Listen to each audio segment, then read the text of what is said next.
Alright, we are streaming. Would someone mind saying something? Make sure it is picking up the desktop audio. I am the very motto of a modern major general. I've information, animal and vegetable and mineral. I know the kings of England's and I put the hatbacks historical. From Marathon to Waterloo in order categorical. Hmm. Part of me is tempted to stop and start it, but that was impressive. And yes, it's working. Alright, so this is the Burning Kobold, the Storm King's Thunder group. We are in the middle of the Maelstrom, the storm, or the Storm Giant's castle, at the bottom of the ocean. Last session, party, they had the ability to travel there, but they decided to try to gather some info. So you guys met with those good cloud giants that you befriended a while back. Got some info. Got kind of like a writ of, yeah, these guys are okay from them.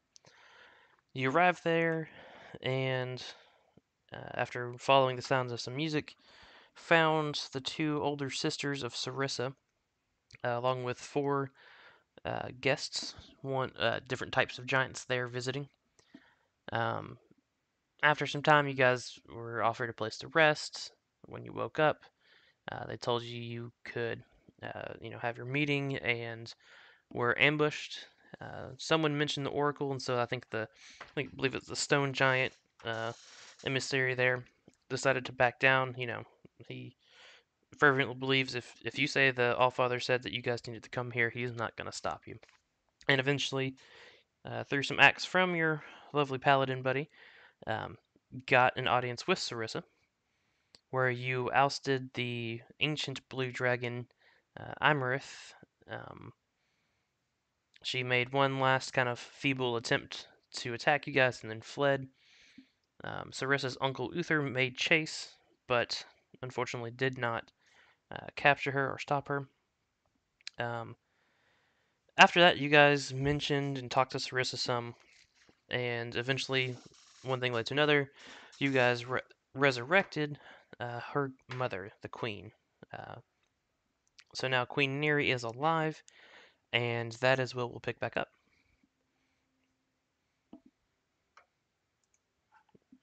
And so Queen Neri will obviously thank you. She likes being alive again. Um, she knew that she could trust maybe not all small folk, but in general, the varying races of the small folk are good natured. Obviously, every race has some bad seeds in it. Um, Before she gets into asking why you're here, she wants to go ahead and offer you guys some treasure for your great act of kindness. And so she has Uther go to the royal treasury, which is close to where she was buried at, actually. And he retrieves four items for you guys. The first of which is an Ion Stone of Absorption, which is super fancy.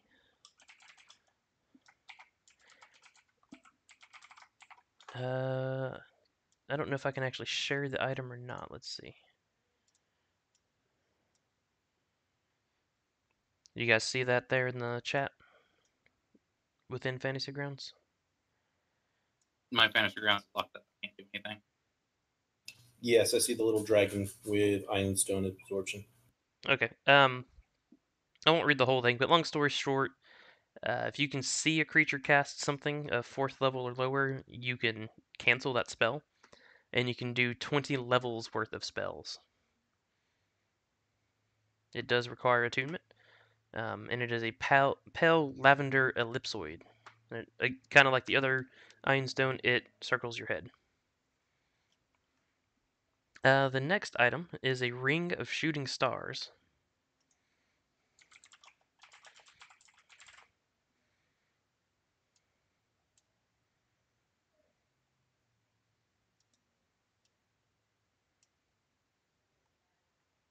That one's not letting me share. Come on, man. So I'm just going to go ahead and say, I can drag the items into my inventory, and I can hold them if you want, and then we can determine who gets them from there. Because I think everyone's attuned to 3 year. Possibly. Well, I can't get that one to load. Anyway, Ring of Shooting Stars. Uh, it has a whole lot of stuff to it. Which means I really need to get you guys to be able to read it. There we go. Maybe that was user error. But while you're in dim, light, or darkness, you can cast dancing lights and light at will. It just requires an action. It's got 6 charges for other properties. You can cast Fairy Fire for 1 charge. You can cast Ball Lightning for 2 charges. That one's not actually spelled. There's a whole table for that.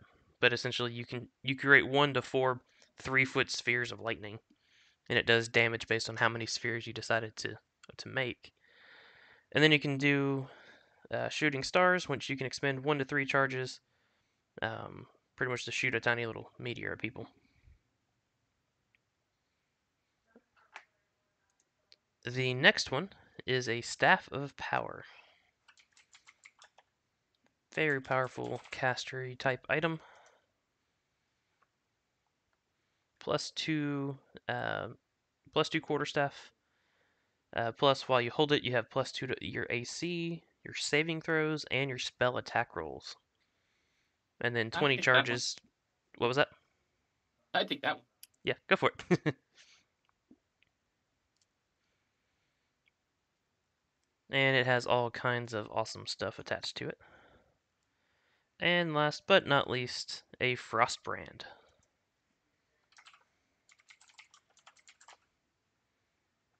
A longsword Frostbrand. Go on. Which is just a it's a magic sword. You deal an extra 1d6 cold damage, and you have resistance to fire damage while you hold it. And it shines in the dark. Shines if you're in the cold, but it does not have any pluses to it. So I have a question. Mhm. It's like I have a long sword of +1, so it's 1d8 plus whatever. Is this one not a +1? Correct. It is It's not. just a 1d6 additional from there. That's right. Which is weird. I actually thought it was a +2, but that's not what it's saying. So I'm just making stuff up. But yeah, 1d6 cold damage plus some other stuff. That one does require attunement though. And Dot, obviously your staff of power is going to take a slot. Yeah, I'll figure that out for sure. I Like- will take the sword for now if no one wants it. Yeah, like I'll put my ring of protection back in the pot because basically it's a ring +2 ring of protection, effectively. Definitely true. And behold, no more attunement issues. All right, and so that's her thanks for ousting the dragon, bringing her back to life, presumably helping in other ways with giant kind. And after that, she is gonna ask a little bit more. Okay, what do you guys? She's genuinely curious. Why are you guys here? Why are you guys willing to help? Help out the giants and that sort of thing.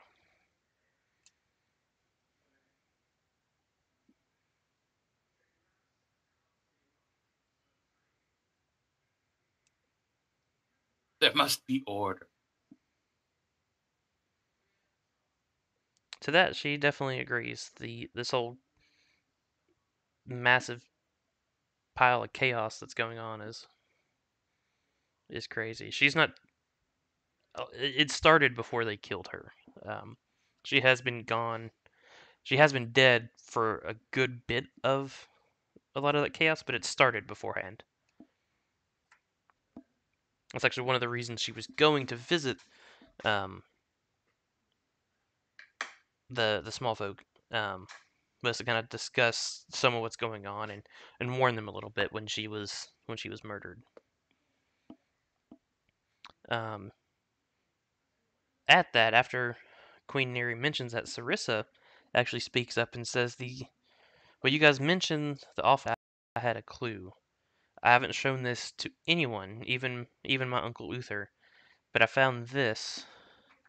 Um, she holds up a wooden coin with a goose on it. Is that the same coin that we saw that other guy have, or similar style from that one city that we met? It very much is. Haha! It very much is. That's the only thing they found left behind. Um,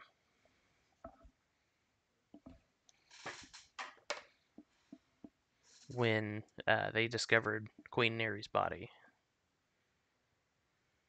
And just to confirm that again, Landis found that coin, gave it back to the guy, so he remembers who it was that, and the owner and all that stuff, right? Yes. Cool. Well, we've come across one of these coins before at insert place name here. Yartar. So Yartar. Yeah, it was a gambling chip. You assume it's a gambling chip. You're smart enough to put two and two together. Even you, Landis. That the guy who dropped it, who owns the casino, it's a gambling chip from that casino. It is in Yartar. It is named the Grand Dame. And it is a rowboat, like, pleasure gambling cruise.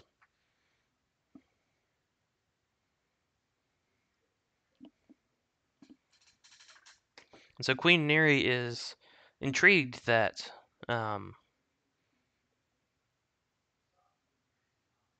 that you know what this is, you know where that's at. And so she asks you, well, I don't know what your intentions are, but would you guys continue to help us? They may know the whereabouts of where my husband, King Hecaton, may be.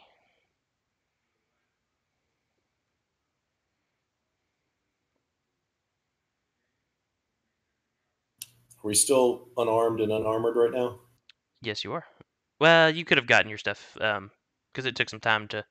Took like an hour for Ariana to cast the spell, I think. Okay. So you could have gone and got your stuff if you want to. Well, yeah, having I think our stuff would be kind of important before we try to go anywhere. I would agree.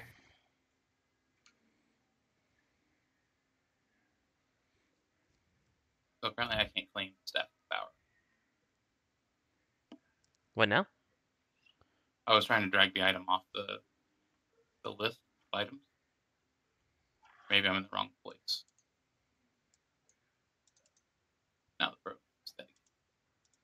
I wonder if it'll let me give it to you. I mean, I was able to, or I thought I did. I dragged it to your character sheet. It just gave you a quarterstaff. That's not exactly the right Yep. thing. That Yeah, is, when I'm dragging the Ring of Shooting Stars, it just says ring. Okay, that's weird.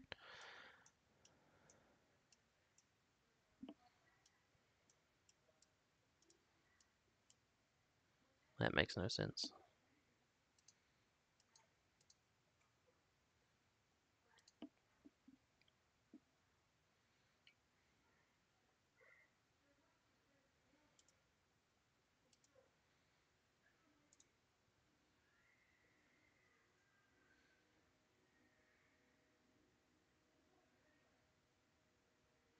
But yeah, there's some go ahead. weird with this connection. Sorry, What was that? something weird going on with the connection. Is it the Fantasy Grounds or the Discord? It's fantasy ground.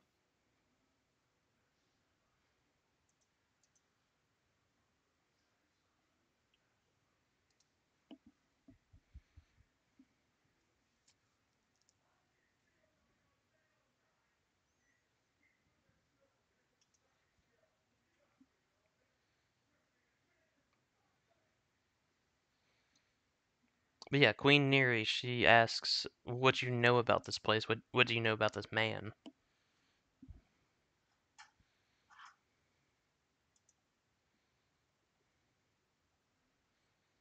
And I guess as a reminder to you guys, he did actually offer you guys jobs as guards on the ship if you ever needed it. So we mentioned that we have an inn. And he was kind of pretentious, kind of a prick when you met him. He cared more that his ship was saved than the city was saved. When you guys stopped the attack from the frost giants. Ah, that's right, because I remember him and Pyro got along. Oh, poor Pyro. But probably, yeah.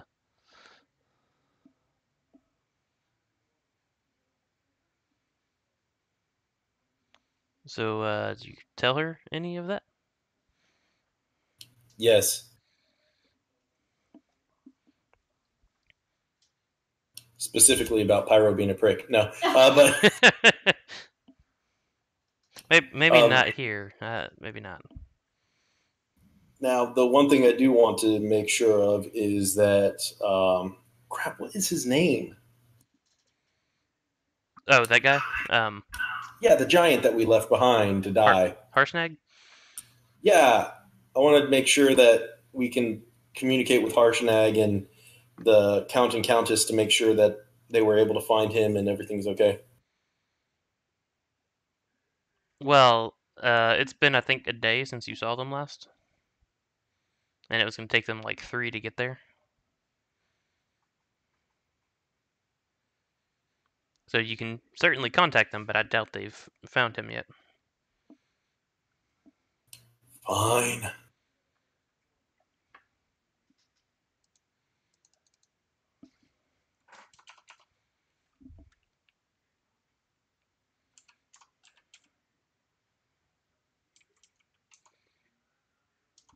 I swear they name this stuff so weird when they add images to Fantasy Grounds. Name it what the book calls it. Anyway, that guy's name was Lord Dryland, Casphere Dryland.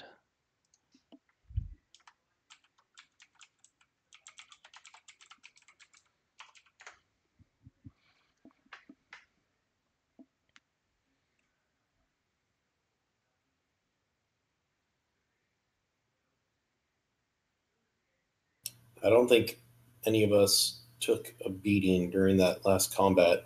No, I think Ariana took a lightning bolt. But beyond that, I think we're pretty much okay to move on. I would think so. Yeah, she's at 77 hit points. Josh is or Pyro is at what did you say? He's only got 25 hit points yet left at the moment. I think he took a decent bit of damage from that lightning blast.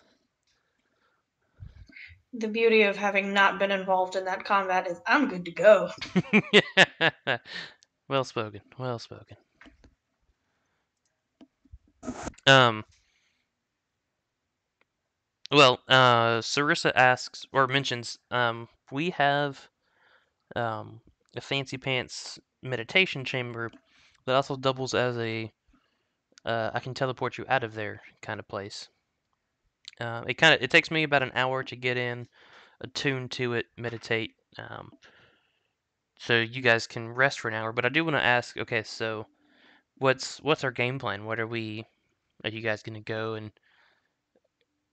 question this man, capture him, and bring him back? Um, if he happens to be the guy that knows where my father is, are you gonna go straight there and try to save him? I just want to know a general ballpark. See if I can offer any assistance. Do we have any way of communicating back to them once we're there? Think message? The sending spell. How many times can Ryan cast that?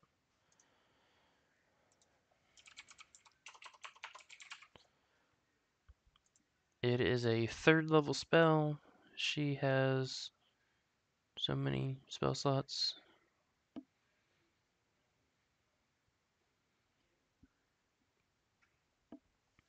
She can cast it several times at least. I'll find out exactly how many, but If it's 3rd level, technically she can cast it 7 times right now.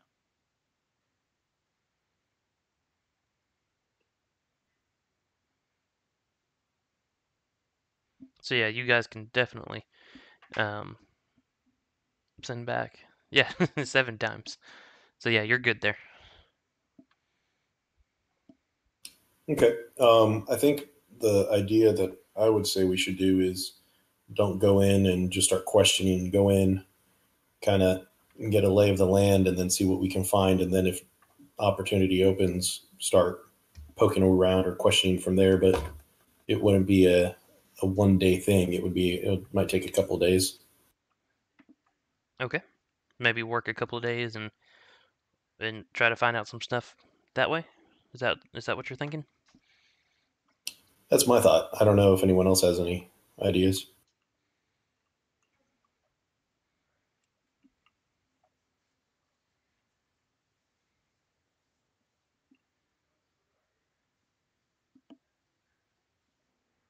Sounds like a plan to me. Ariana, Pyro, what do you guys think?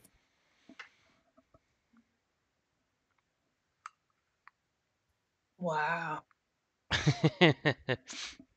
They'd probably be on board with that. Pyro would probably try to come up with some elaborate way to sweet talk his way in. Perhaps even forgetting they already have the guard job available to them, despite that you just said it.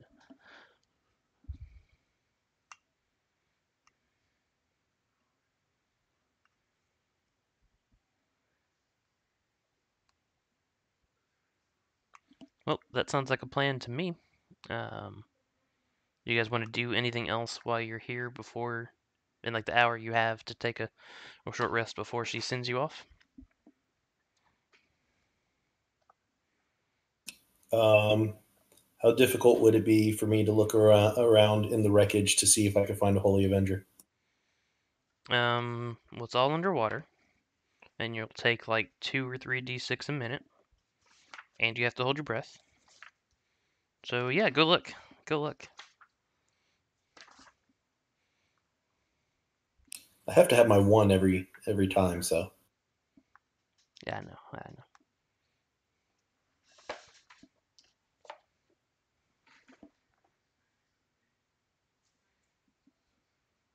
But no, that would be difficult. Well, actually, I think you still have water breathing, if I remember right. Um, from Dot, but the pressure would still be there.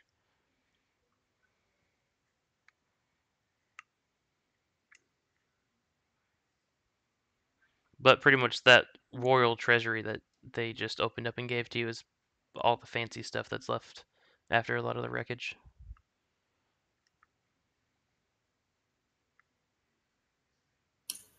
I think we're good to go. What do you guys think? I'm good with it.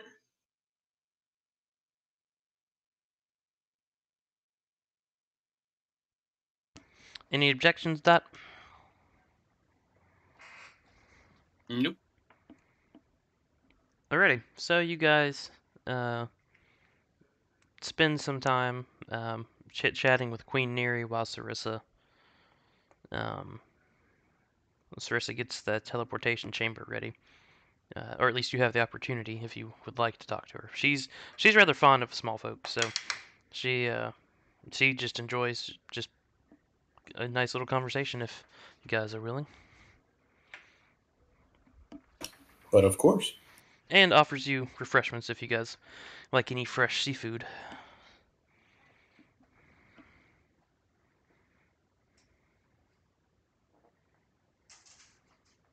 And of course, she does ask, can she pet the puppy?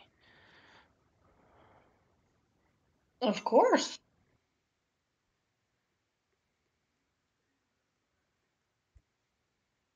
I tell David to be nice.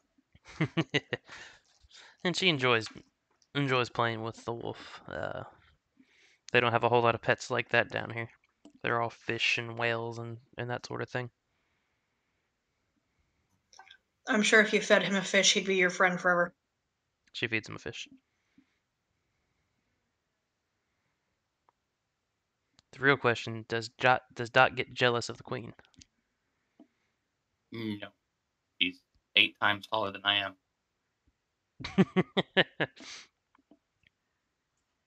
Okay, well, after a little bit of time, you guys, she ushers you into the teleportation chamber. It's right behind the throne room, where you guys have been this whole time.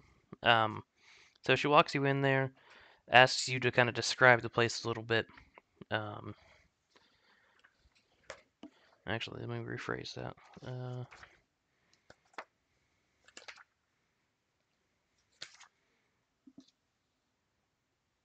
Yeah, Yatar actually has one of the circles that you guys can use to travel. And so you guys can mention that and be taken straight to the Harper stronghold there. Or unless you guys want to be like outside the city, whichever.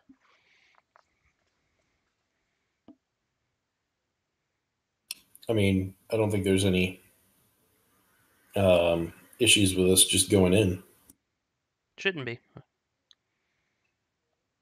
Okay, well, you guys get teleported to the Yartar circle. You have to do the whole, hold hands thing again and make sure Pyro's not next to Landis and all that fun stuff. Or rather, make sure Landis isn't next to Pyro. I should phrase it that way.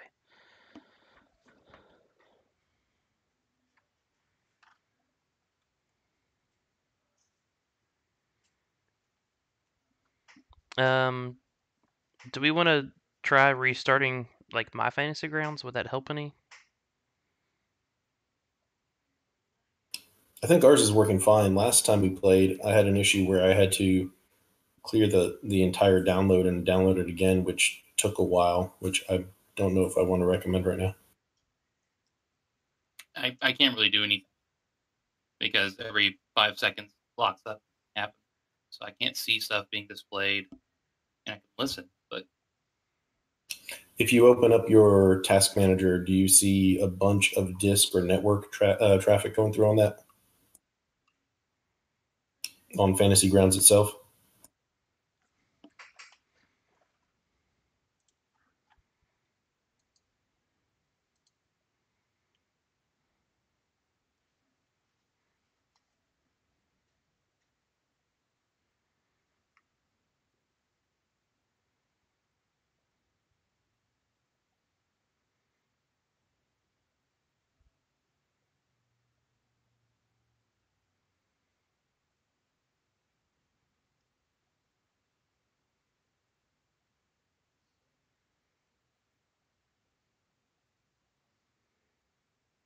Yeah, I keep saying that you've disconnected and reconnected a bunch of times.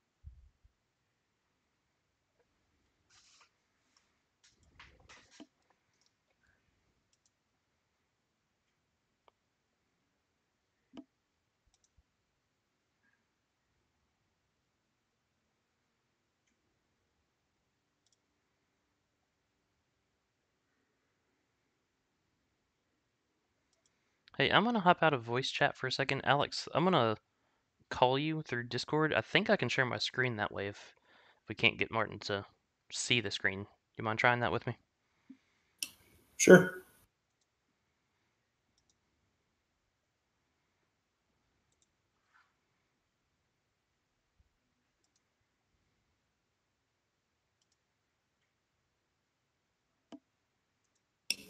I can see your screen. Well, that might work. Now, I mean, the only aspect aspect of that would really suck would be he can see the DM side. But Can you hear me? yeah, can you hear me? Oh wait, I'm muted here. um. Oh, actually, we could do a group call and you could share your screen. Sure, I could do that. Okay, let me leave this call and see if we want to do that.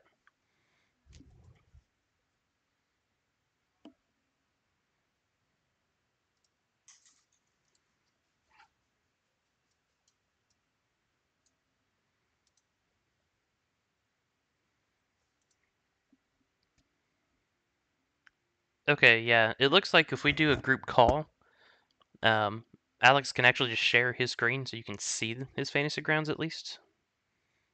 Martin, since your fantasy grounds won't behave, that way you're not left out at least.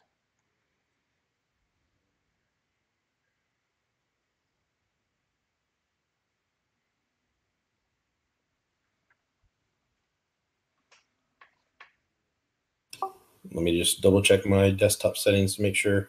I can see if we'll stream from mine or from Mallory's.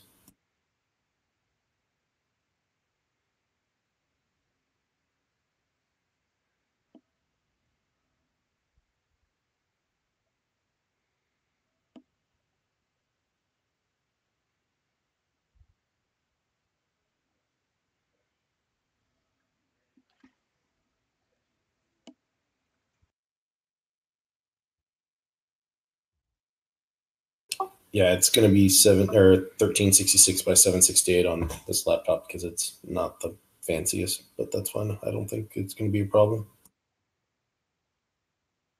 All right, well then let's go. I'll make a group call and call everybody then.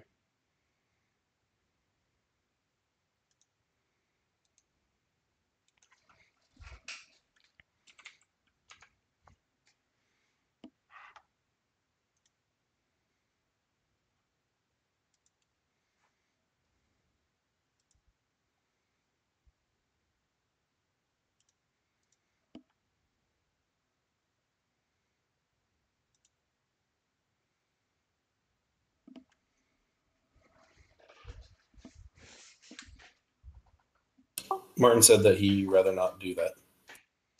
Oh, he did. Like right while you were dropping out, he mentioned that. Oh. Okay then. I'll go back then.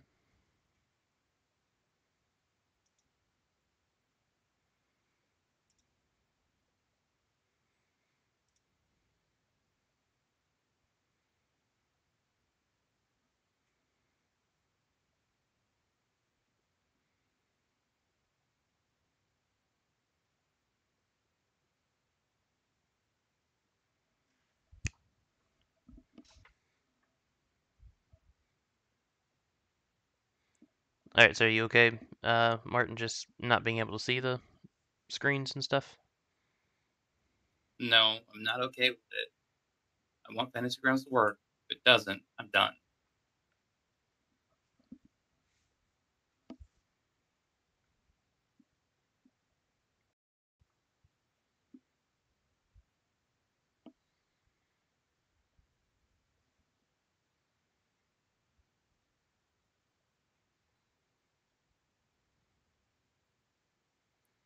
Go ahead. I think it's behaving a little bit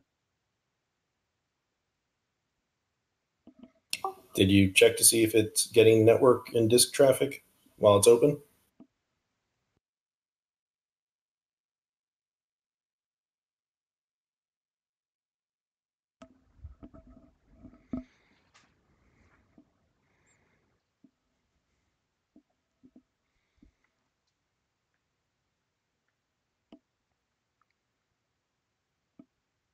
It wasn't, but now it is. Yeah, whenever it's doing that, it's probably downloading or transferring from the location to the permanent location, which locks up the application. So if it's having to download content like the books, it's gonna lag and lock up until it's done. Previously, it wasn't using the network. It was done down.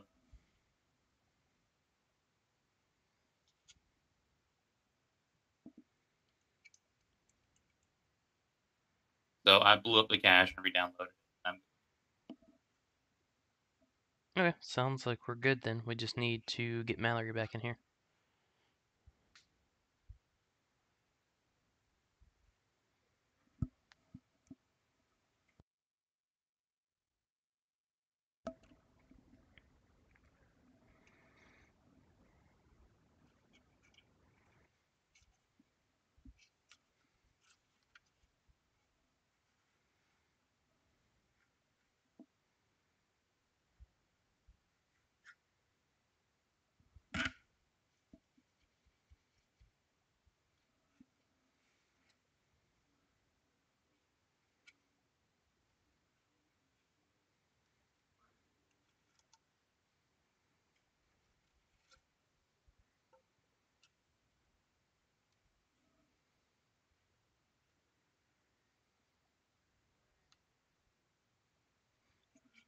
Alrighty, looks like we're back up and running.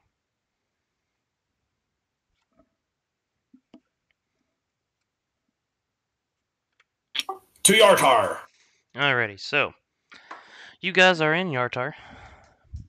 Just a brief reminder, Yartar is on kind of this river junction. In the Grand Dame, it's a nighttime gambling cruise. All of those events that took place. I mean, you guys woke up probably. Let's say you slept in a tiny bit. You guys woke up at 8. Also, it's sad. I think that's sleeping in. So had some conversation. That probably took a few minutes. Took an hour to resurrect the queen. Had some more conversation. Took an hour to teleport you here. So let's just say it's 11:30. And so if you guys are trying to go find Lord Dryland and take him up on the offer to be guards, you might be able to make your way and do that starting tonight if you want to.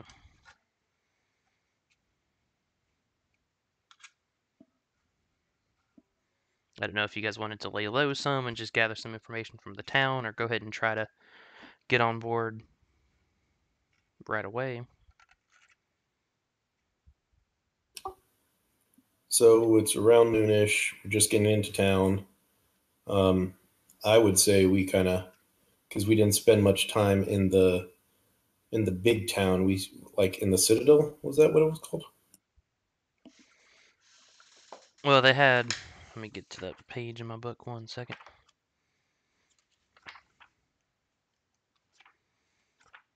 If I knew my ABCs, this would help a little bit.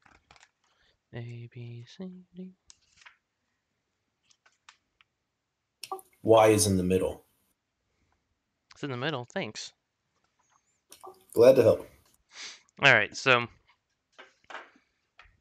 stands on the east bank of the Desserin River. On the west bank, there is a walled citadel that's under the city's control. So you guys probably never really saw the citadel. That's where Harshnag actually came out of. And you guys would have stayed in the city proper when they feasted you and all that. If I remember correctly. So my thought was we get into town. Is the teleportation circle in the Citadel or in the city proper? Look at you asking all the good questions.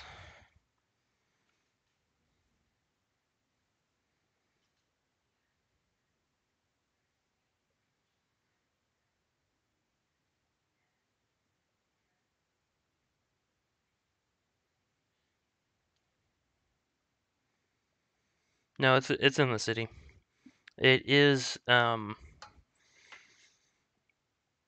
a place. There's a spell on it that makes it look like just a random deserted like garden, but that's just a spell. The teleportation circle is actually underneath that. Luckily for you, it's not raining, so you didn't just show up in mud and that sort of thing. But no, it's in the city. Okay. Well, I think we should not immediately, hey, we appeared out of nowhere and, hey, we're going to go look for a guard job. Let's at least spend the day in the city looking around, get the lay of the land, and then tomorrow maybe make our way to the boat. Okay. Thoughts? Sounds good. So what are you wanting to do today to lay low?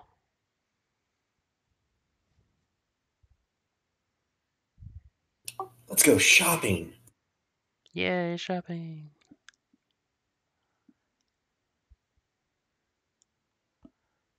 Shopping's a friend.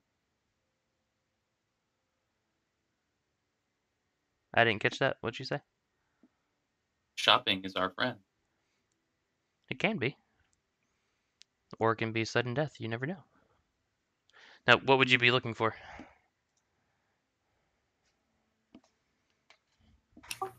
I was being sarcastic about the shopping thing, but okay. I figured, but you didn't say anything else either, so. Maybe I want to find someone who wants to buy my old shield or my old longsword, get some monies.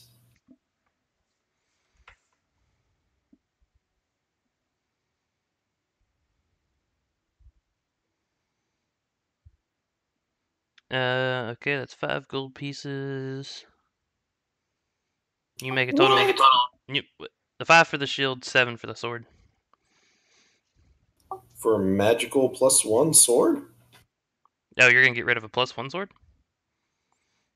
No, but I mean, just You said your old longsword, so I thought you meant your mundane longsword. I'm not getting rid of anything. I'm a pack rat, so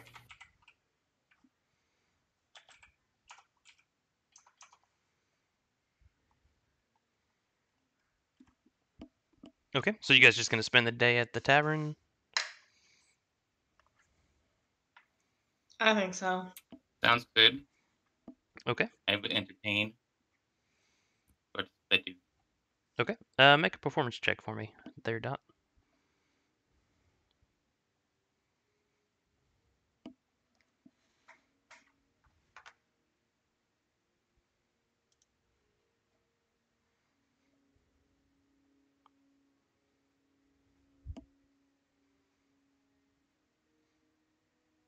Yeah, you put on a good show. And while I know you're humble and try not to accept tips, you still end up earning, I don't know, 35 silver pieces maybe? It's a good show. Shall spend it on the people in the tavern. That's more than enough to buy everyone here 2 rounds. They like you even more. I try.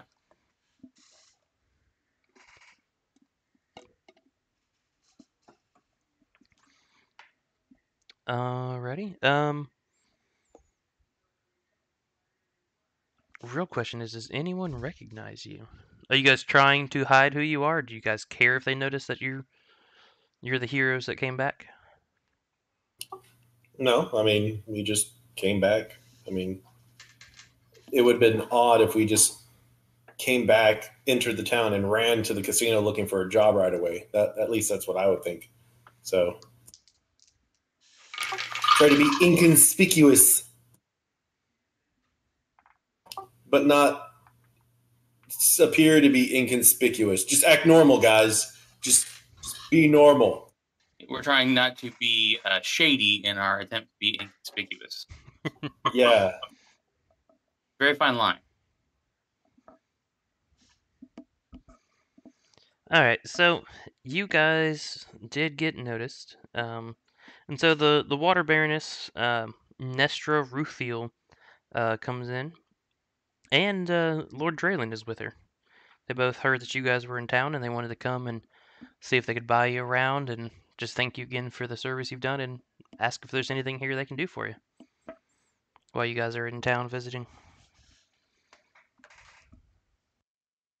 I mean, we've kind of are taking a little break at this moment because our trail has run dry. So, yeah, we're just hanging out. We're probably going to be in town for a bit. If you want to buy us drinks, the bard here has already bought drinks for the whole bar apparently, but we appreciate the sentiment. Yeah, you were part of that. I mean, what's wrong with a third drink?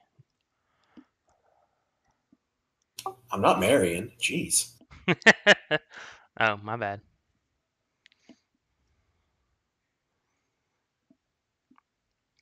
Well, the water baron, she again just thanks you, and she walks up to the innkeeper, out of earshot, but you get the impression later on that your tab is covered as far as the rooms for the evening.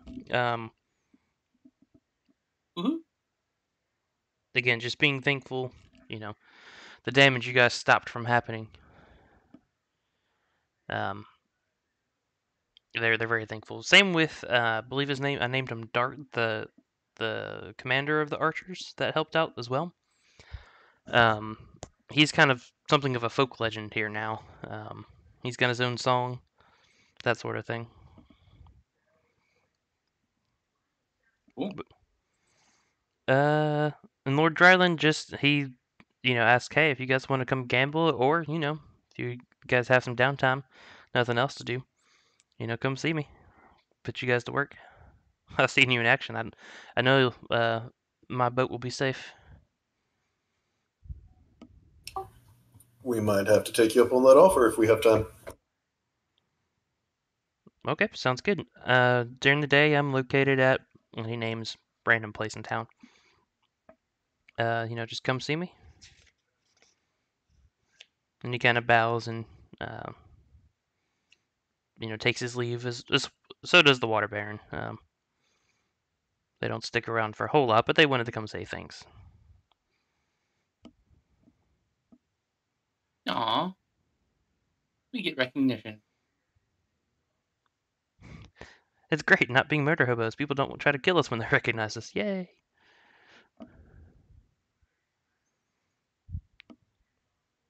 Alright, so nothing else eventful happens unless you guys were to cause it to happen. So you guys get through the night. You guys get your long rest, fully healed, all that fun stuff. Yummy, yummy spell slot.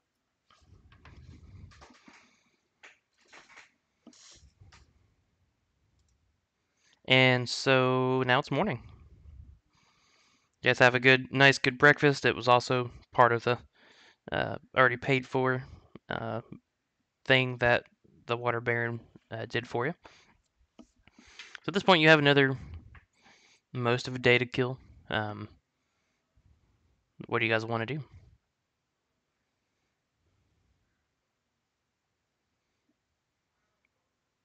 And I guess I'm assuming either go talk to Lord Draylen, ask around town. I'm not trying to tell you what to do. Those are things going through my mind.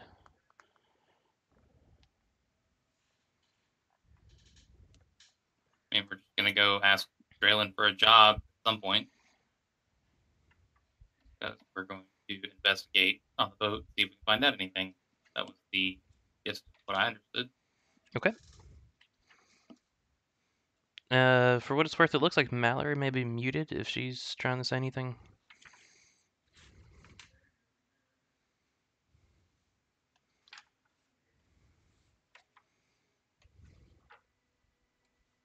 I think she meant to mute you, and she might have muted herself since it's coming out of both of our speakers. Balls. Just making sure that she doesn't think I'm ignoring her.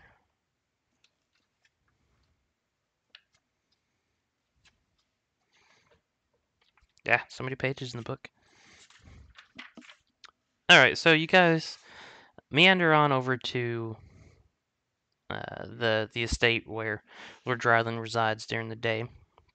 And you end up meeting... What was that? Just testing that it worked. Yep, it does. When you guys go to his estate, after you knock on the door, you are met by a human. His name is Nelvin Storn, and he introduces himself as the captain of the Grand Dame. I punch him in the face. All right, roll to hit. And I'm kidding. initiative. All right. And so he's like, yeah, come on in. I can set up a meeting, and ushers you into a nice, comfortable sitting room. Cushy chairs, that sort of thing. After about 15, 20 minutes, Lord Dryland makes his way in, apologizes for the delay. He was in the middle of a meeting, and asks, what can I do for you guys?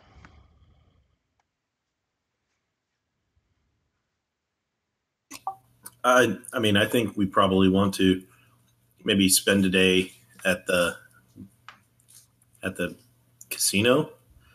Maybe spend a little bit of time, but also see if we can also make money so we can spend money. Okay, so you want to maybe come as guests, get a feel of the place before maybe guarding it for me? Mm-hmm. Okay, that sounds good. I will say, even for the heroes of Yartar, we do have a strict no armor, no weapons policy. Sure, you understand, just for safety's sake. Um, I'm sure the tavern would be a safe space to store anything. Of course, tomorrow you guys can wear all your armor, or I'm being presumptuous that you start working tomorrow. But whenever you do guard duty, obviously you can have your weapons, your armor, anything to keep my investment safe.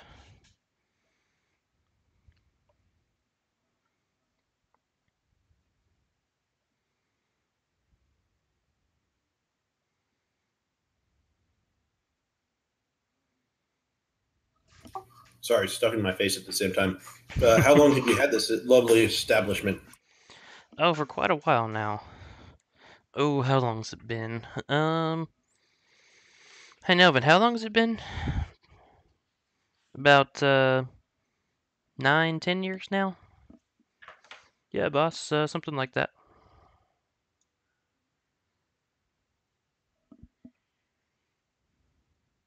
And how did you come to acquire this place? Well, I come from a somewhat wealthy family. I made some good investments, managed to acquire the boat, uh, and just from there, just kind of had this vision of a grand nighttime cruise, so to speak, and then just kind of grew from there.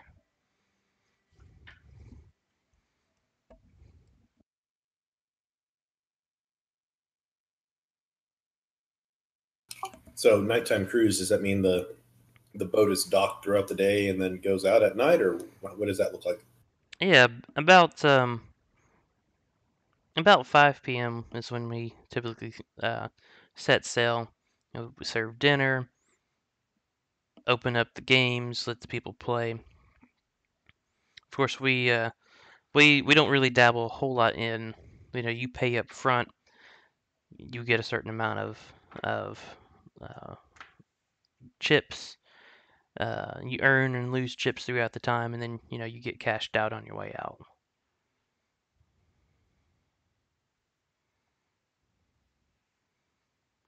But pretty much we stay until pretty early in the morning. We usually roll back into port about 5:30 a.m. It's definitely a nightlife kind of cruise, and all of the richest and most influential people from the city are there. So be expected to shake a few hands, that sort of thing. People are gonna enjoy having the heroes of Yartar close by.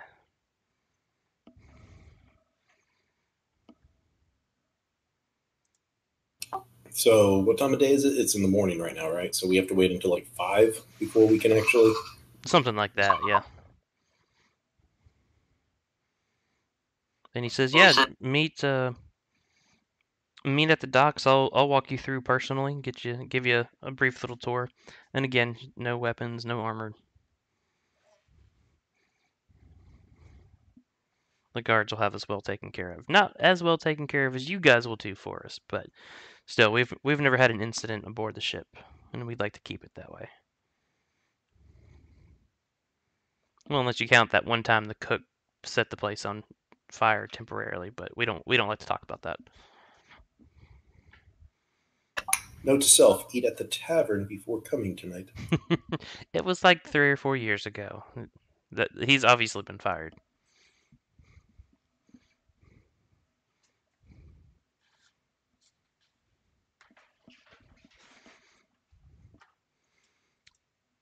All right, so fast forward a little bit. Um, are you guys going to honor his wishes and not take anything with you? Are you guys going to try to conceal anything? Or are you going to be good little people and do as he asks? I don't have anything I can conceal. I mean, it's kind of difficult to hide a long sword, a lance, or a javelin. So, A little bit.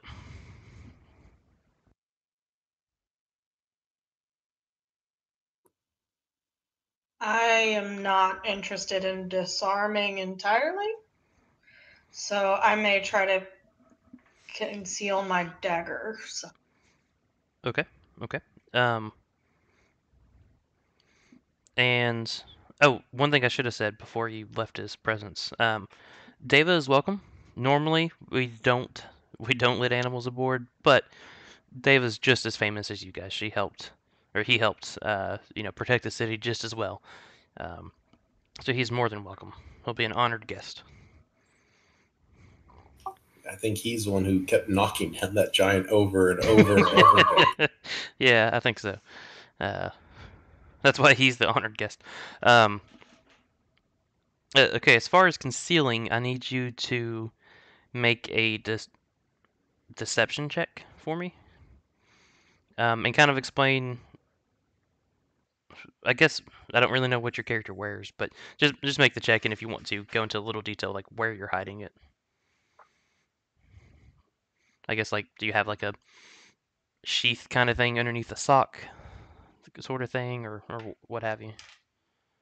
Is it deception, sleight of hand? I'm trying to figure out. Like she's looking at her equipment right now to see because she knows she has some gloves or something that help with something.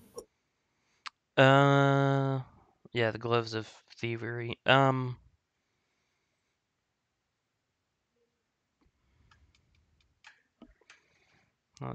me think about that for 1 second.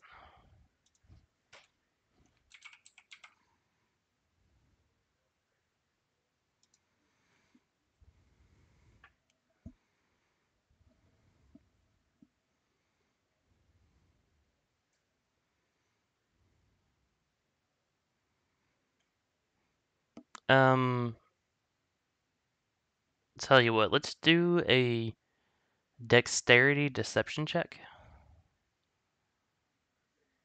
but it'll count for. Well, no, sorry.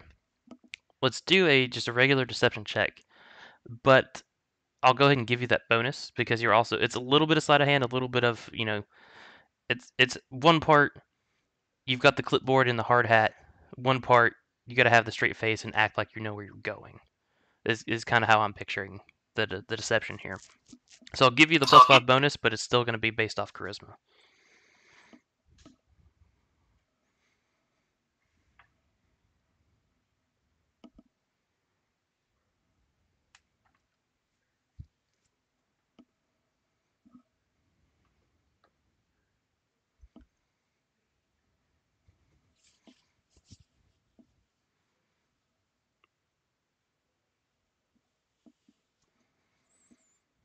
Holy crap, that's high for such a low roll. But okay.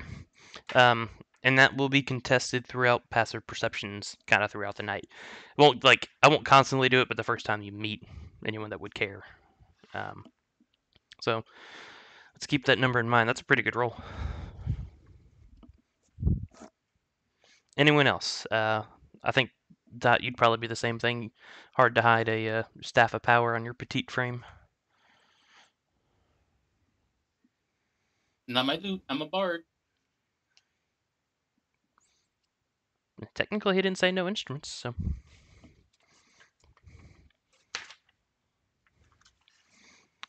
Alrighty. Well, we can fast forward then. What about holy symbols, i.e., my sentinel shield? Yeah, he's gonna be pretty strict about the shield. Unless you can do like a mean bongo set on it or something to accompany the bard. Do you want me to roll a performance check? Go for it.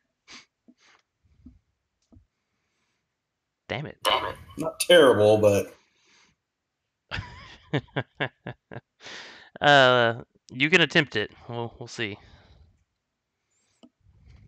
nah, I'm good.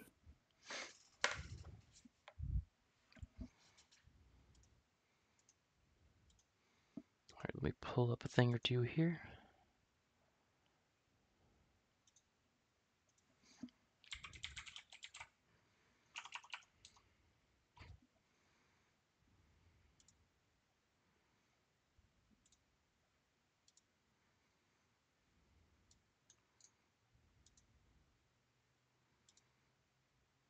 All right, so that should be sharing picture of the ship. You should be able to see the numbers. You can't see the pins, though. Is that correct?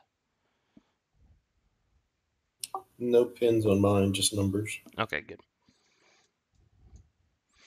So that is the ship. Let me share some other images. I see it. Mallory doesn't. I don't know if Martin sees it. Sees what, the map itself or the pins? She doesn't see the map at all.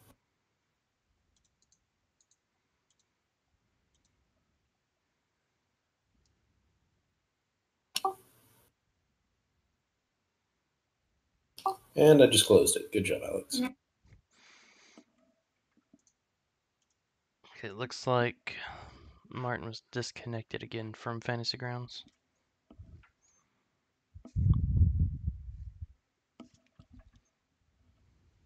Yeah, you shared the map. It killed my.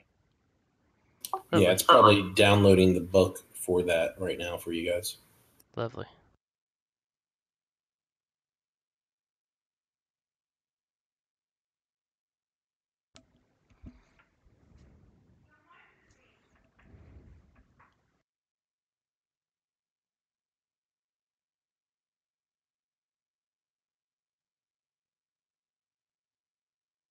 Mallory said she has a spinning wheel of impatience. Lovely. Come on, Fantasy Grounds, stop being stupid. Now,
Mallory is attempting to reconnect at this moment.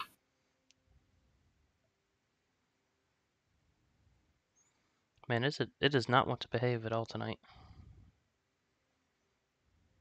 So weird. Sometimes it's just fine. Sometimes it doesn't work at all. fix your internet. It's all your fault. It's all my fault. What was huh? the map?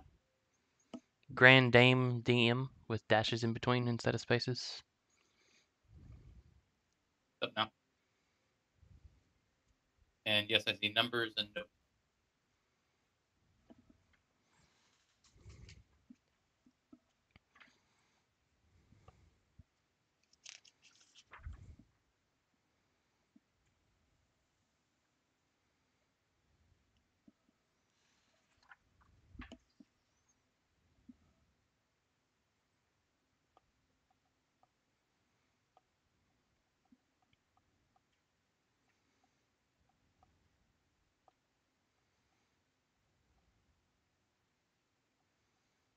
We're going to order pizza real quick. Don't tell anyone. Well, hey, as long as you send it to my house, I'm okay.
Mallory is still loading. Come on, Fantasy Grounds.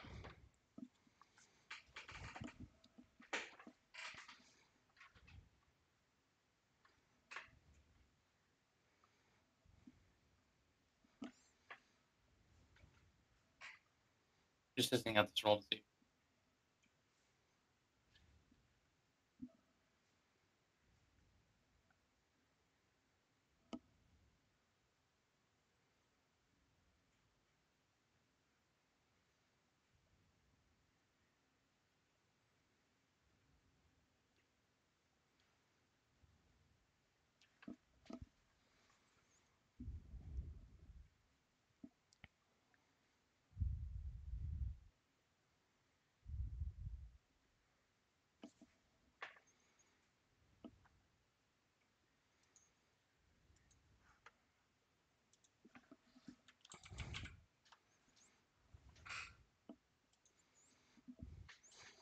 While we're waiting on that, I'll go ahead and roll some of those, or look at some of those perception checks.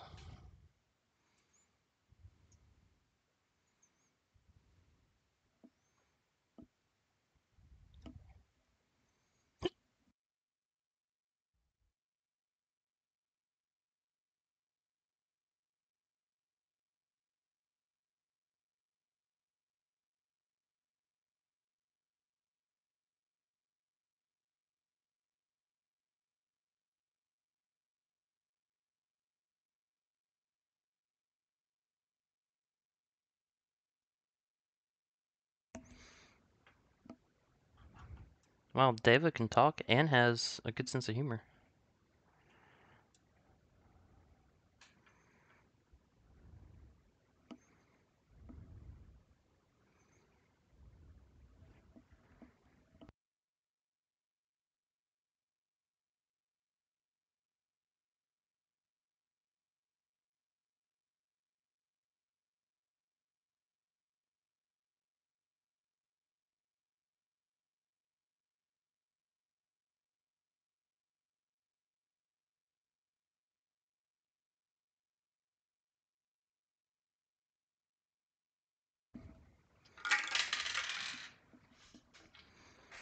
Alright, so as far as the deception throughout the night, you rolled high enough, Mallory, or Theophy, that no one's past for perception is going to notice. A few people, you're new, you're on the ship, I mean, you saved the place, but still, some of the guards look you up and down. They got really, really damn close to seeing that you had a dagger. Got a couple 17s on their perception checks, but you managed to keep it concealed. No one notices.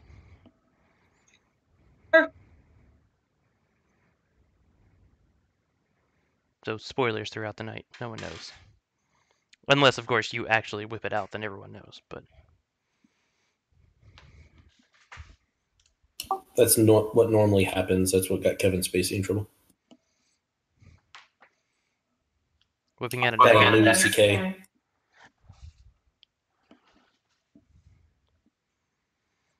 Alright, so is it still not loaded, that map for you? No, I'm gonna see if I can just project my screen for now. Okay.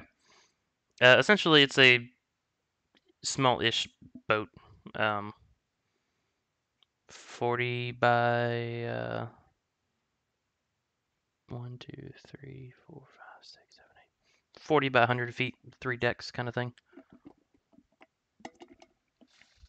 Nothing too fancy about this particular one. Lord Dryland takes you into room 9. Room 9 being the main casino room.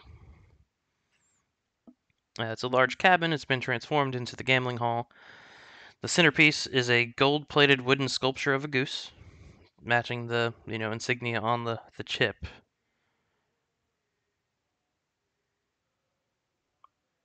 There are glasses of fine wine, which are actually free. You guys are able to just get some. There is this portrait of a fat, grinning man who looks like Lord Drayland. And I've got a picture of Last time I showed a picture, it crashed. I can show you this picture later, but he's not a very pleasant man to look at.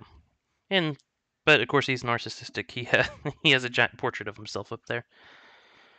Most of the floor is taken up by card games.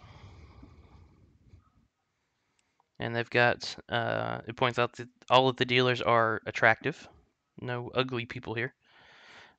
At least not in the work crew. And Lord Dryland will introduce you to a lady named Pal Ming, who kind of runs the place.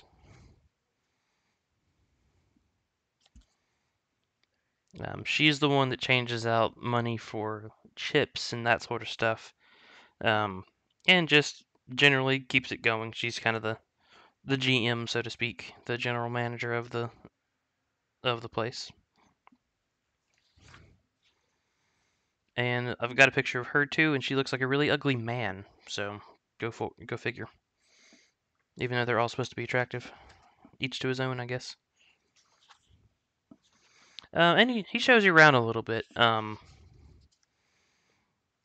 he lets you take a peek into room 8. That's the kitchen. You can see the one little scorch mark where the fire was. Room 7 is the dining room. Those are all tables and such that you see. And that room, he tells you, will always be packed once everyone else gets on board. And he then takes you upstairs through one of the spiral staircases. Room 14 is the dance hall. It's kind of a smoky, foggy, dimly lit cabin. Got a wooden stage for musicians and other entertainers. Dot, he does turn to you. You are more than welcome to play. We can get you on kind of the timetable if you'd like. That would work. To watch. And so he kind of nods to Pao Ming, and she runs off and kind of checks the schedule. She'll get back in touch with you later for when you have time to play. And just kind of shows you around. I mean, it's a nice little cruise. A lot of the action is on the middle deck, with the food and the casino. The lower deck, he doesn't take you down there, but he just tells you that's where the rowers are and kind of their sleeping quarters and all that fun stuff. Nothing really fun to see there. He does take you though to his cabin, and he asks you to stay outside. He doesn't really want you to see the inside because it's kind of messy. But he comes back out, and he's got an octopus draped around his shoulder. And he goes, "Isn't he so cute? Look at him." Okay. That is a very interesting pet. Yeah, I think so too. I think he's pretty cool. And then he takes the octopus back and puts him in his tank and comes back out and says, "Look, I'll give you all, 50, that might be a lot, 10 free chips. You guys are welcome to exchange any else out, and, I hope you guys have a good time." Thank you. Now, just question in regards, not talking to him, the chips, do they all bear that same symbol, or was that one chip a specific different one than these? They all bear that same symbol. Gotcha. And did we take the one that was left there with us, or did they keep it? Sarissa would have left that up to you. If you want it, you can have it. I would think that we probably would have brought it just in case it was of any, again, I didn't know if there were different types of chips or if it was a sentimental chip, the same way that he took that other one, like, so that was just my thought. He just hated himself for dropping it. He thinks he's really well composed. So he was just mad at himself. Nothing super fancy about it. Gotcha. And then, do we know what the value of these chips are? Don't think it actually says, so I'll have to BS my way through that question. 1 second though, let me double check. I need to run and grab the pizza real quick. It's right around the corner. So I'll be right back. I'll be on Discord, though, on my phone so I can hear. And I won't be able to see, obviously. But, Yeah, be right back. Okay.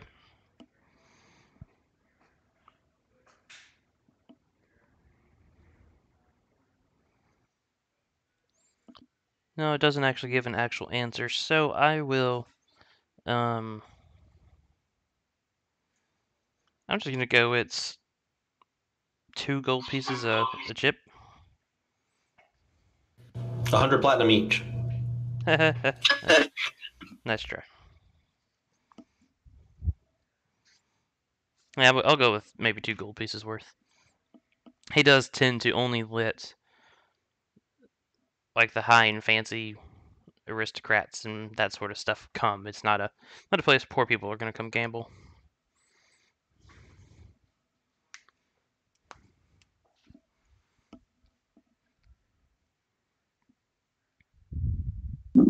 Kind of difficult to drive anywhere with have the car keys, huh? A little bit, yeah.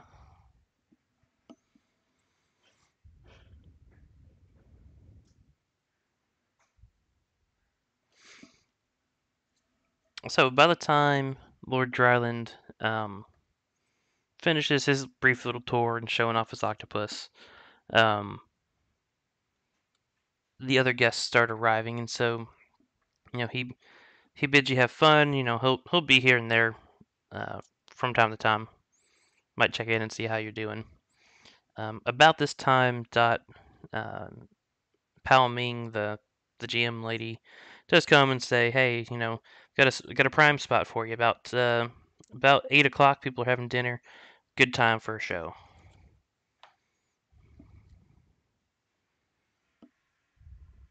And she says, "Just meet her back up in the dance hall. Maybe at 7:30. They'll, I guess, walk you through like backstage and that sort of stuff. Get you all set up." Yeah.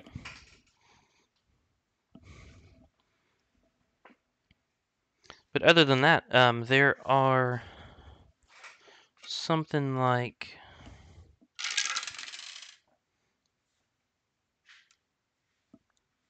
let's go with 30 other guests throughout the ship that come aboard. It's actually kind of a slow night. There's usually a little bit more people than that.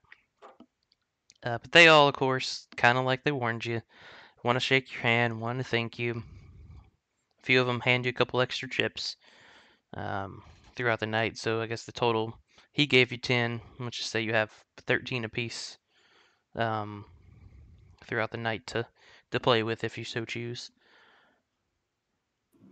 How does gambling work in this world? It's just saying kind of card games. Is what most of the stuff here is. So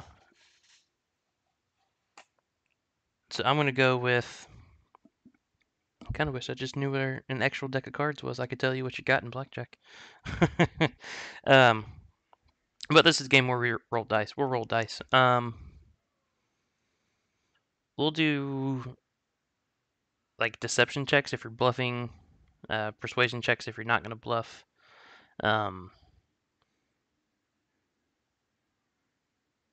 That sort of thing. Nothing. We won't go into a whole lot of detail there, but can have a little bit of fun with it if we want to.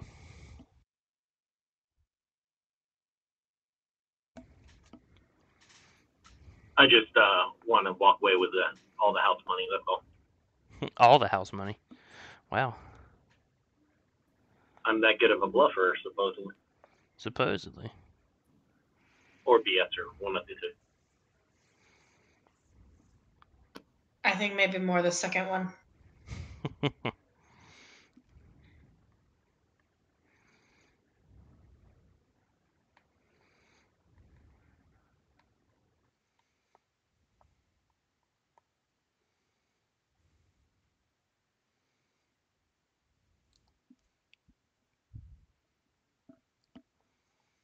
Landis would want to play.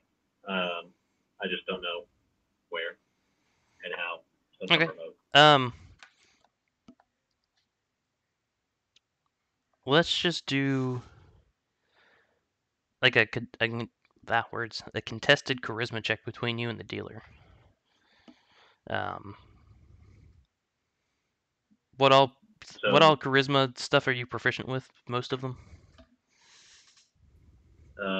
persuasion, intimidation, and deception, I think.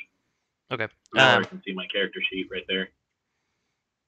Okay. You can make it with proficiency, but we'll just kind of do a contested because a lot of it is the kind of games where you either have to bluff and that sort of thing. I'm sorry, I'm being vague. I don't know a whole lot about casinos. So can you grab a deception die from my character and roll it?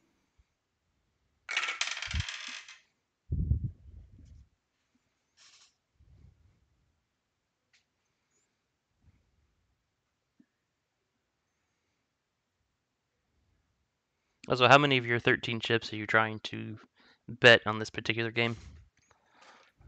I'm just probably going to start with 2. Okay.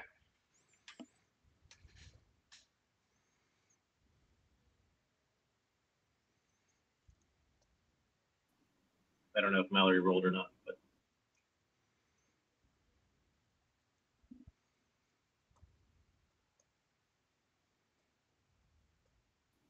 and I also don't think the pizza guy who was staring right at me realized I'm still here because he just walked us back. Nice. Oh, yeah, it looks like she rolled for you. You didn't roll very well. What? That's not adding your proficiency, though. That would have been a 7 instead of a 3. Yeah, she rolled a 1 for you. Oh, good job. So yeah, you lost that round.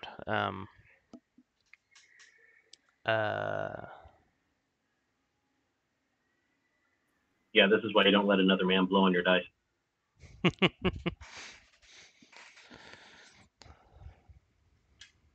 You want to play anything else? Maybe that I was do, just I want to roll, not her. Fine. You can roll yourself. I don't know if Mallory is talking at all, though. I haven't heard her or Martin really. I haven't been saying anything really. I haven't said anything either. I was just moving around trying to get situated so I can roll for you and for me if needed. So we're doing what kind of check for Hamlet? Just like a contested any charisma check. You both are proficient in all of them, I think. So I think we just said deception.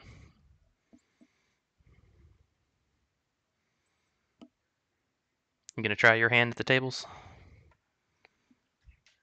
Sure, I'll bet. Yeah, how many coins are you gonna bet? 2. Okay.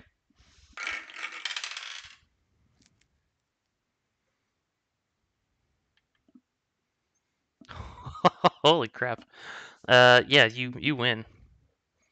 29 versus 14. Do I get to double my winnings since I beat him by twice? You know what? Sure. You won so good. Yeah, you get some extra there.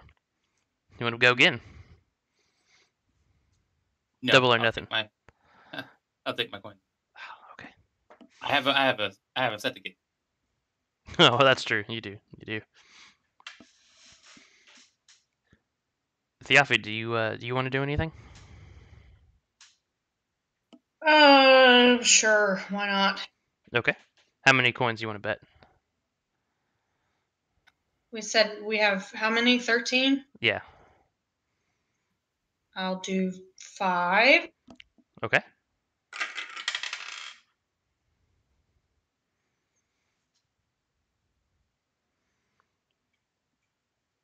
Okay. Not quite as clean a sweep as Dot, but still, yeah, you win. You get 5 additional golden geese as well. Now, as far as Ariana and Pyro, Ariana, I would imagine, would not be very comfortable with the whole gambling thing. Not enough so probably to be judgmental, or at least out loud to the people around her, because that'd be racist. But she's probably not. If I had to guess, she probably wouldn't participate. Pyro though probably would. His stats are, I've got them over here. What was that? I said Pyro probably would. Come on. Yeah, well, I'm being nice. Let's see, for deception, he's a +9. Would someone mind rolling for him? He'll bet 2 coins.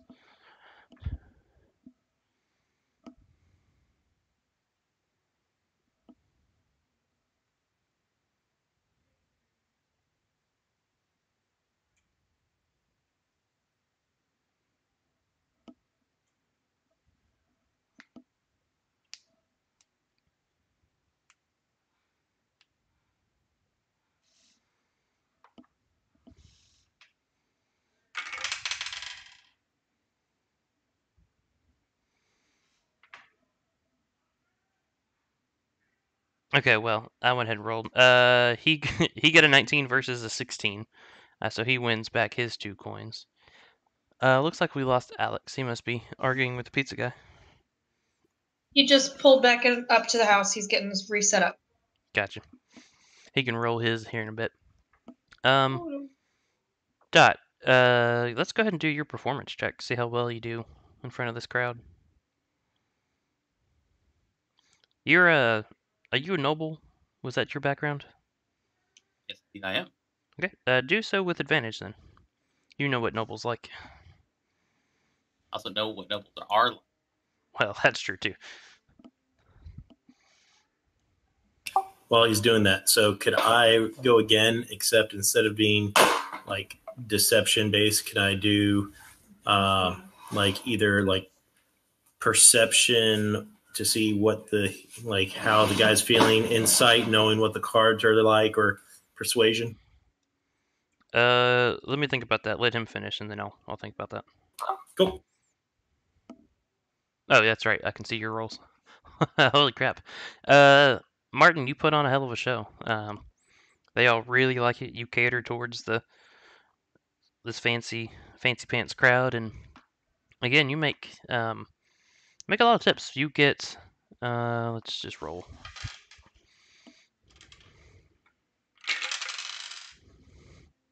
Wow, 45 golden geese throughout the performance.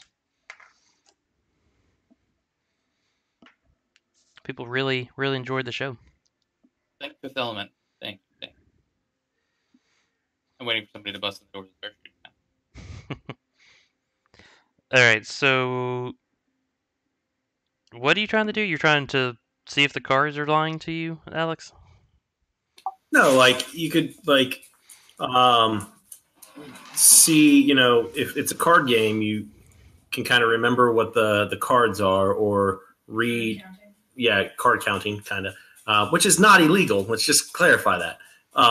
Or just other people at the table, how they're, you know, reacting to their cards, stuff like that. Sure. You can make one insight or perception check. Okay, well, I'm going to bet all 11 that I have on me. Okay. Even before you make that check? I lose. Yeah, a little bit. Actually, how's that gonna work? What's it called in poker when no one wins? It's a draw? Yeah. Yep. Yeah, it's a draw. One more time. Okay. In that case, in poker, you get your own chips back or whatever, right? Yes. Okay. All right, that time you win. So you bet 11. That there'll be 22 in the pot, so you get your 11 plus another 11. One more time. Double or nothing. Okay. Ha ha. Let's see what you get. I rolled and it didn't take it. So hold on one second. What did it roll? It rolled a 6 originally, so it would have been 12 total.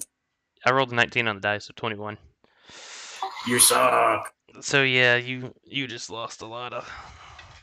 Missed out on a 44 coin pot though. Yep. recreated a gambling addict. Would Pyro go again? You guys think?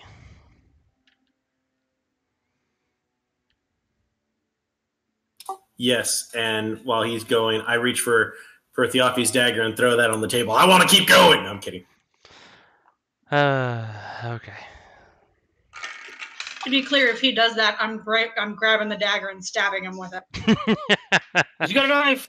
He's got a knife. He's got a knife. That's great. Pyro wins another 4 or 5 coins. So he's up to 13, 15, 19 coins. And again, Ariana, I'm kind of picturing her kind of shy, kind of standoffish. Not really her kind of place. I think she should give me her chips then. Make a persuasion check.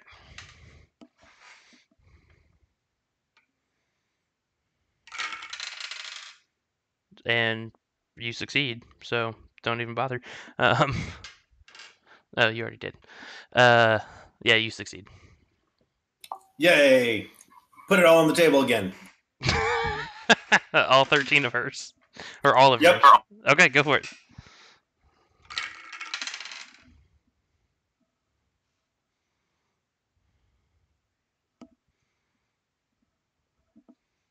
Ten. Another draw. One more time.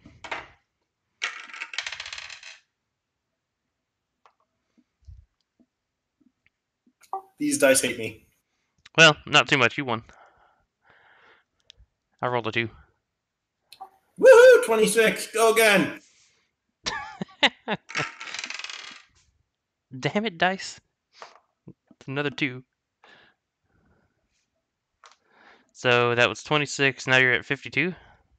Yay! One more time. I'm gonna roll another dice. Hang on. There we go. Oh, come on.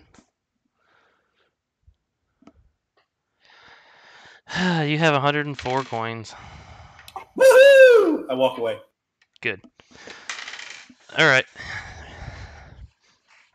I think Ariana might want to try it after watching you do it, but we'll call it quits there. I give her 13 chips back then. Okay.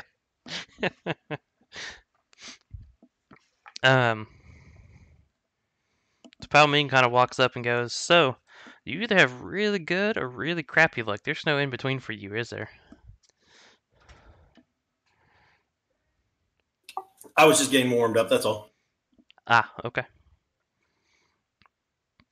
All right. So, anything else you guys want to do this evening? Do you want to talk to anyone? Do you want to go dancing? I guess. So, based on what we've walked around, we've kind of seen the place. We kind of have an idea of. He took us to his cabin. We know the lay of the land, right? Mm-hmm. Yep. As we're walking around, did we during? And sorry, I didn't ask this earlier while we were doing that part. Did we see anything out of place? Anything unusual? Anything that stands out as there might be a false panel there, or anything like that? Nothing like a false panel. Only thing that I would personally find out of place is he's got the octopus hilted rapier. A rapier or short sword, whatever. The octopus hilted sword of some kind. He has a pet octopus. To me, that's a little weird, especially for a guy whose coins are all based off geese, but... I forgot about that sword. And it is a rapier. It's not just an octopus, it's a shiny, bejeweled octopus. Do an insight check on him. Sure, go for it.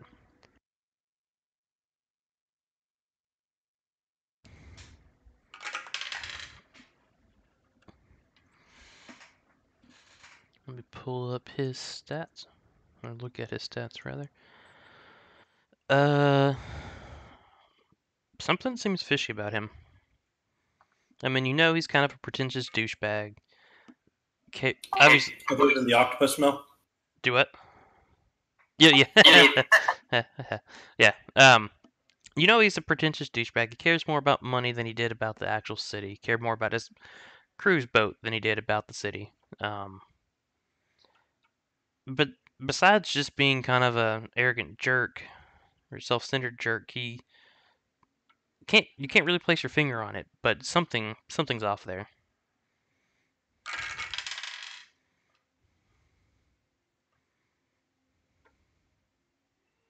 So if I cast Detect Magic, one, is that noticeable to other people? Does it have some words, vocal or somatic components? Is the question. You said detect magic. It is both vocal and somatic, but I mean, once I cast it, it lasts up to 10 minutes. I'm not walking around going, "Amaru," and waving my hands around that whole time. Am I? Um, I mean, it says casting time 1 action. I would almost count it. Kinda, yeah. You kind of have to keep speaking kind of the magic words, and you don't necessarily have to yell them, but you kind of have to keep speaking them. If you guys have seen Harry Potter, the I believe it's the third one. No, which one is that? No, that's the first one, I guess. Where Snape is, yeah, it's the first one with Quirrell. Wow, I'm a terrible Harry Potter fan. Where Quirrell is sitting there muttering under his breath repeatedly, and Snape's doing the same thing to counterspell it. I kind of picture a concentration spell, especially one that lasts 10 minutes. Would You'd have to do something like that. Again, you can kind of mutter it to yourself, but people might have a chance to notice what you're doing. Okay, well, is there a bathroom anywhere?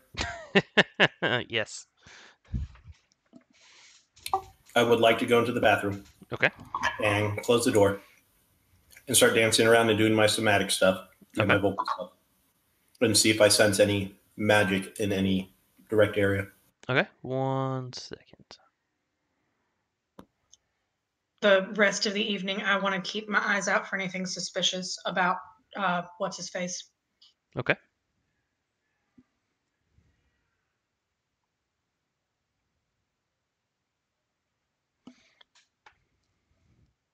All right. So you, Alex, Landis are. You sense the presence of magic within 30 feet of you.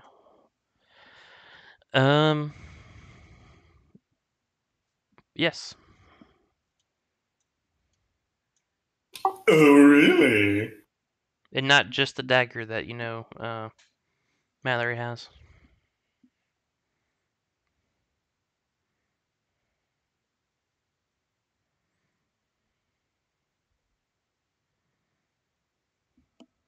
What you see is... let me read that spell again.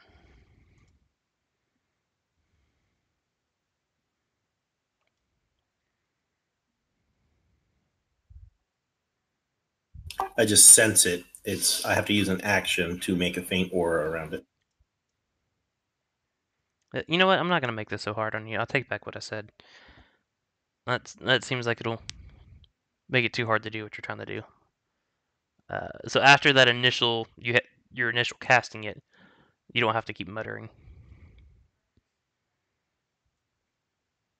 Now think about it. I just have constipation face on. Yes, that you have to keep. And then using an action to make it visible, is that something that people can see? Not past the constipation phase. I love this constipation face. Do I need to make a performance check on the constipation face? Yes.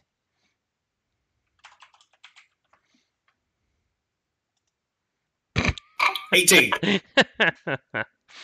Best constipation face you've ever seen. Got a little bit like the lip slightly bitten, a little bead of sweat coming off the top of my head. I thought your charisma was 16. No, it's only 14. He makes it look good. Maybe I mean, if you want to give me 16, I'm fine. I'll go ahead and change it. Maybe that's JT. Sorry.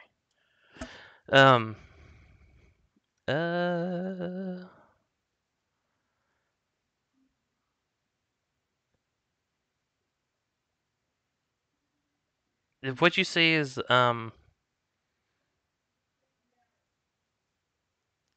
you can tell that it's illusion magic, and it's around Pao Ming, the GM lady.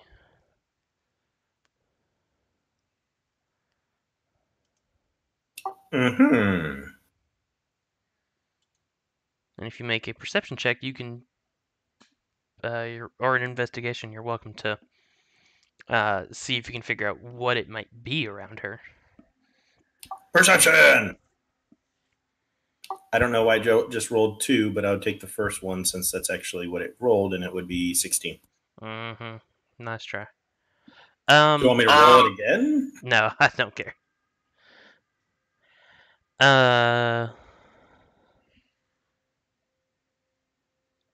You can tell it's the robe she's wearing. The robe she's wearing, she's actually wearing kind of one underneath, like a cloak. But you find a small little peak. It's got like a couple like serpents sewn onto it. A couple snakes there. Would I know if that's the symbol of the Centauran? You would. What is the Centauran symbol? Oh. That's why I'm asking you.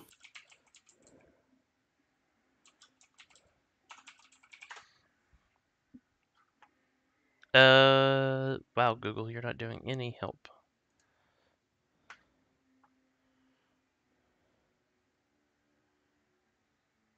It's close, but not so much. It's a winged viper, but that's not what this looks like. Okay, so it's not their symbol or anything like that. Correct. That I could perceive. Okay.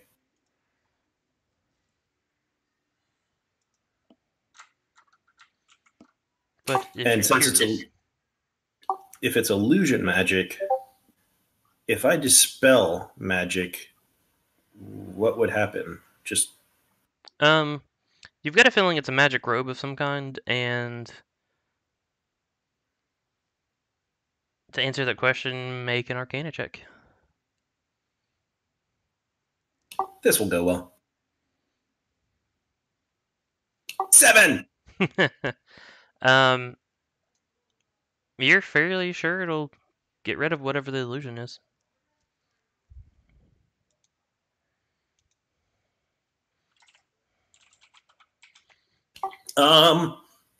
Is she in an area that I can kind of stand around the corner, out of view, and cast? Sure. Just okay. So I'm going to kind of walk around a corner and cast Dispel Magic because I'm certain it's going to do something. All right, and nothing happens.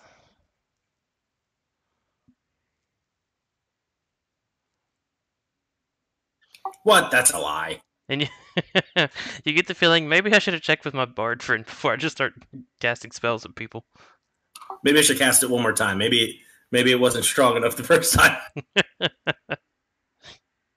Okay, the DC was 25.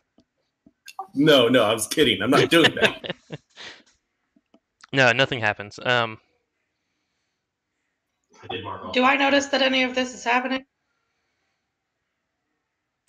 Let's see. The real question is, would Yafi be aware of what Landis's constipation face means? You guys have been a group long enough together, sure.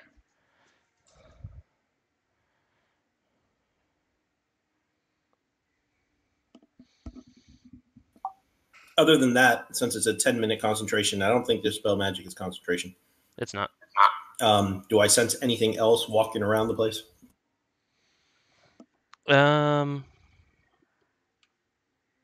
Actually, yeah. Sorry, I forgot. You sense a couple things from her: illusion and oh crap, what's the other one? Whatever. I don't want to spoil it. Conjuration. I think A is what it witch! is. A witch!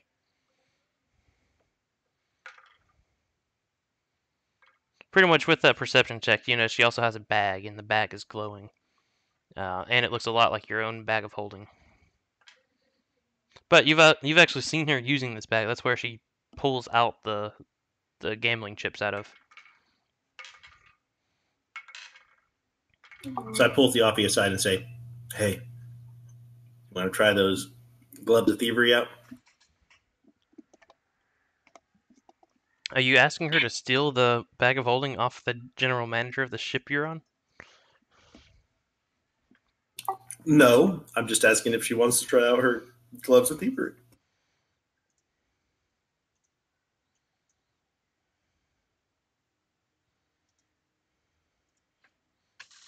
I mean, I'm a pretty good thief, but that makes me nervous. Look, I mean, it's not going to be that bad. Look, how about this? Dot's busy playing. Why don't you practice stealing something from his pouch? And then afterwards, if it all goes well, then you can try something bigger.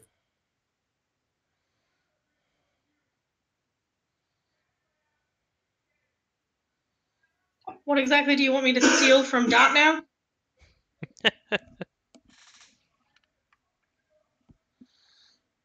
Dot's gambling chips is what I understood. Yeah, pretty much.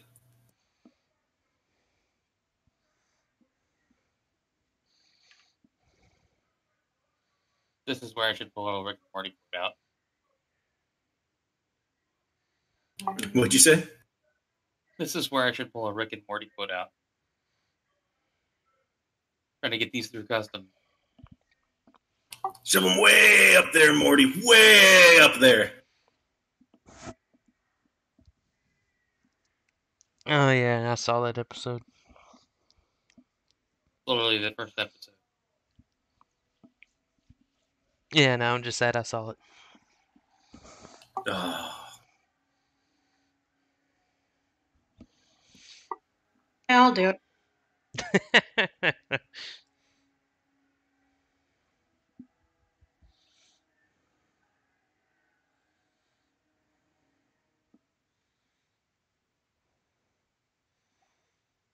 Dot, what's your passive perception? Probably not that high, right?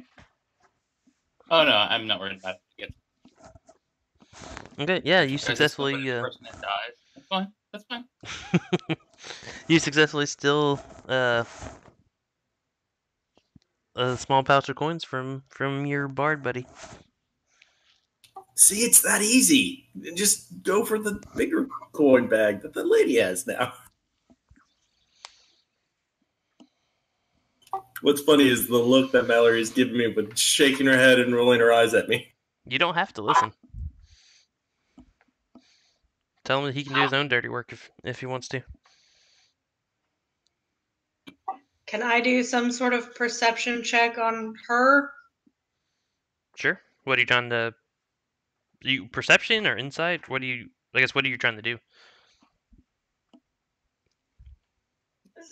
I'm just trying to figure out what he thinks is so suspicious about her. Sure. Make a perception check.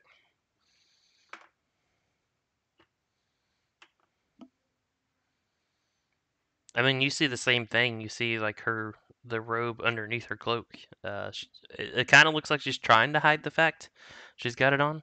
But anyway, as far as you can tell, it's just a cloak. From her behavior, though, you might kind of guess it's got something else in mind. Maybe it's some type of magic item, maybe, perhaps. But she is the GM of a rather lucrative cruise ship, so it could just be something to protect the place. Just try to steal the robe out from under her. I mean, she won't know. More eye rolling over here. I just picture Alex playing Skyrim, putting a bucket over the shopkeeper's head and stealing. That's not exactly how that would work here, by the way.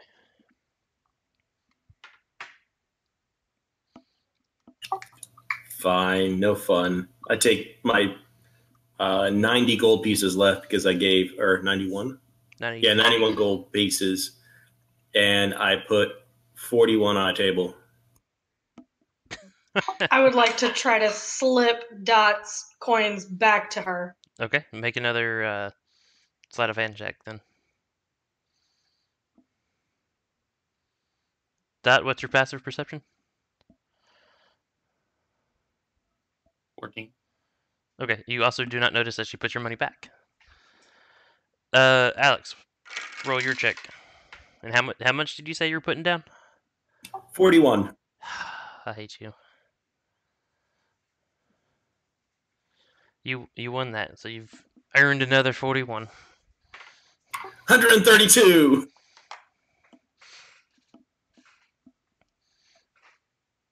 I walk and see, this is really easy. uh, Is there anything funky about the chips themselves? Not that you can tell. I mean, being the esteemed ranger you are, they're just wood and some paint. Some of them are pretty decently crafted. Some of them are kind of crappy, but they've seen wear and tear just from usage. But look, I have plenty of extra chips. Do you want me to try to eat one to see if there's anything magical in it? Yeah, and the detect magic definitely does not show anything about the chips you have. Yeah, that too.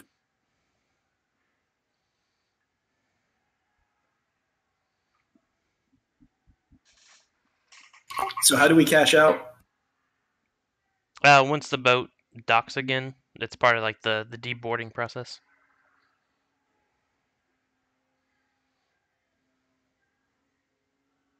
Well, you tempted? You think it's burning a hole in your wallet?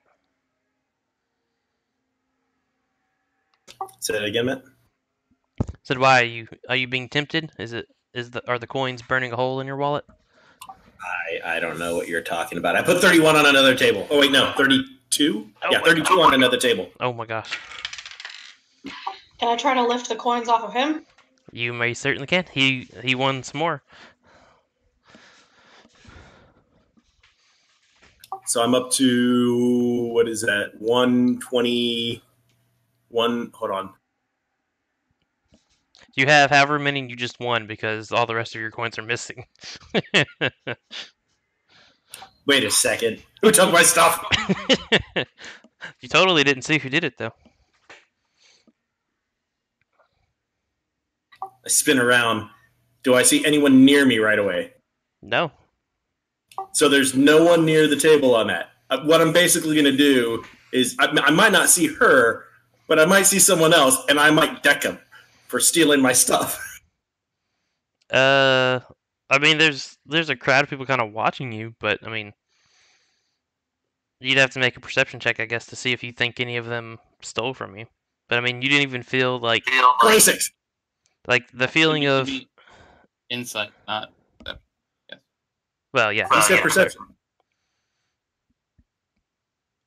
And you also rolled persuasion, so. Oh crap! Well, it's -1 to that, so 25. So I don't know if you guys have ever felt this, but like in the Philippines, you always have to be careful about like making sure you kept a hand like on your wallet if it was in your pants, and it was always better to wear it like in your side pockets, like you would your keys instead of your back pocket, because your butt gets filled up a lot by people trying to steal your wallet. But I'm used to people filling up my butt. Well, yes, you are. Wow. Okay. The blacksmith somewhere blushes. He said, Wow. Okay, I was totally derailed there. No, you don't even feel that though. Like the offie just, it was so good. 20 plus on whatever check it was supposed to be. You really don't think any of those people stole it from you. They've been kissing your ass all night long with the thank yous and how do you do's and blah blah blah.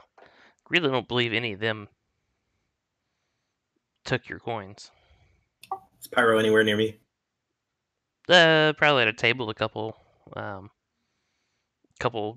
tables away. Is he gambling right now? Sure. I run up. You stole my money and punch him. Roll to hit. Is that just D20 plus strength? And proficiency. You're proficient in unarmed strikes.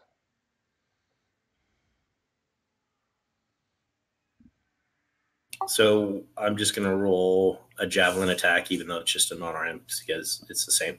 Yeah. Yep, you hit him. It's 1 plus your strength mod for damage. 5. So Pyro takes 5 damage and gets really pissed off. You get like his eyes kind of like start burning with fire, but Ariana kind of gives him a look, and he kind of Where's my money? deep breath. You tell him how much you're missing. No, I'm just saying, where's my money? Well, he kind of pulls out his personal pouch and says, "Well, these are the only 16 I have from the one win, and now well, he had 16 total. He just lost 3, so he's got 13. It's like I didn't take anything. I've got what I started with. I pretend like I'm going to punch him again and then lay on hands the 5 points, and I storm off. Ariana gives him the high five or the like kind of the head nod of like good job keeping your cool. Literally. But yeah, he did not steal your money. I will find my gold. One way or the other.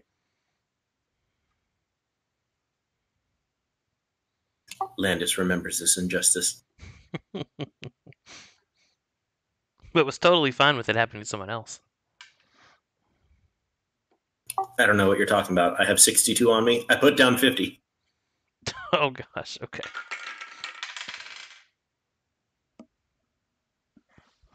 It says host lost connection. I rolled a 19. Yeah, Fantasy Grounds just disappeared entirely. Like I wasn't even doing anything on it. This is getting annoying. Yay, Fantasy Grounds. Did I win? What did you roll? It was a 19 total. Damn it, yes. So I had 62 and I added 100. So I have 112 again. Okay, I quit from there. I will find my other missing 100 later. Okay. It's loading back up on my side. Same alias.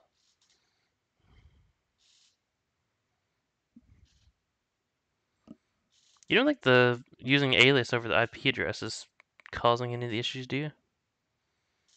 No, all the alias does is probably talks to the server, resolves an IP address, and then connects from there. Because you still have to open port forwarding, right? Yeah. Yeah, so all it does is it's kind of like a DNS for them. That's all. Well, let's try to load back up. Do you guys have anything else you're intending to do or wanting to do tonight on the ship? I mean, are you wanting to... I know, Theophany, you've got the feeling that something's off about the owner, Lord Dryland. But otherwise, I mean, what's her face? Pao Ming is just doing her job. She seems kind of not rude, but she's kind of a bossy manager kind of person. But she's just getting the job done, making sure guests are taken care of. That sort of thing. Do we see any other guards other than, do we see any other guards? Yeah, I mean, there are plenty of other guards. By plenty, I mean, for a relatively small vessel, I think there's 12 total. So you see 6 patrolling at any point. And not together. They're separated by stations, but Fantasy Grounds is back up on my end. I'm trying to connect now. Yeah, I really have no idea what happened. That's annoying. I looked over to see what you rolled, and all of a sudden my Amazon page that was behind it was there. I'm like, what? What happened? Let's see what the stream's got. It's back up. So, yeah, no, the other guards just seem like guards. They're just ordinary people trying to make a living.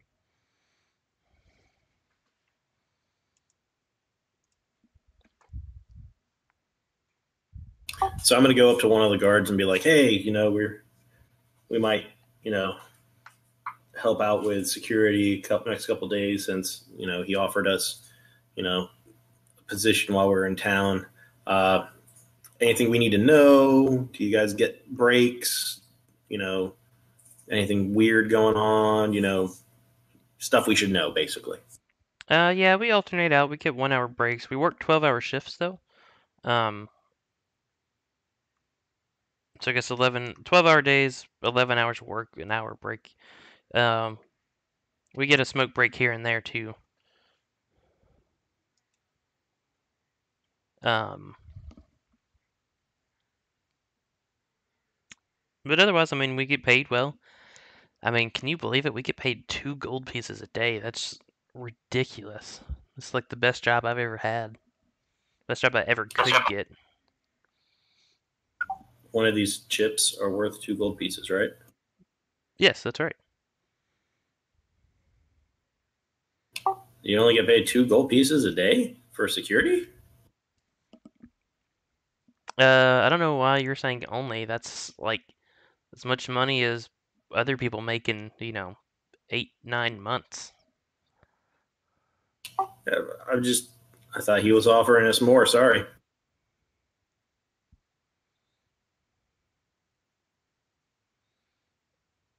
And just so you're aware, 2 gold pieces a day is a ridiculous amount of money for ordinary folk. Yes, I'm also trying to stir up trouble with him and the other guards against what's his name. Okay, just making sure. Now I'm kind of curious. I want to see how much that actually is. Wait. So how much do you think we should be getting paid? If you think that's a small amount, I want to work where you've been working.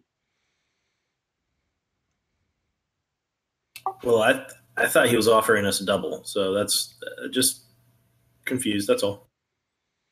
Well, I mean, I guess you guys are the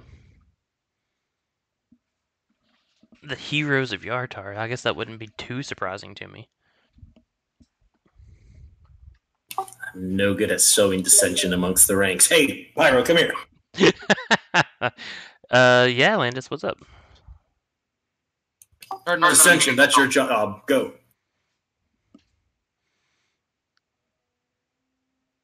Well, normally I'd ask him if he's ever thought about setting the place on fire, but I'm trying to not do that anymore.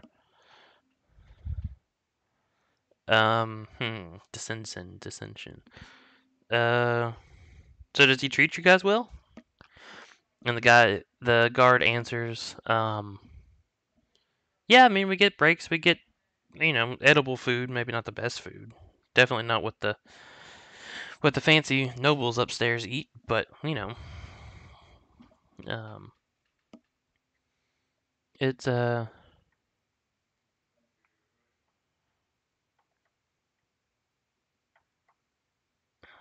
Pao Ming is a little bossy. She gets uppity, as you say.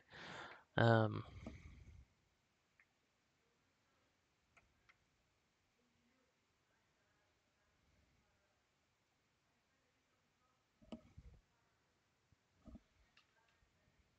still trying to reload, sorry.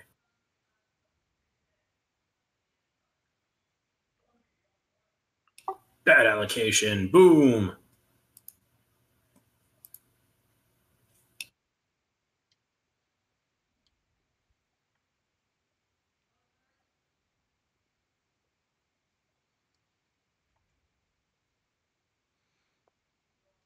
Yeah, just, per the handbook, like a standard laborer's work for a day is a silver piece, so 2 gold pieces is worth 20 days worth for other types of hard labor.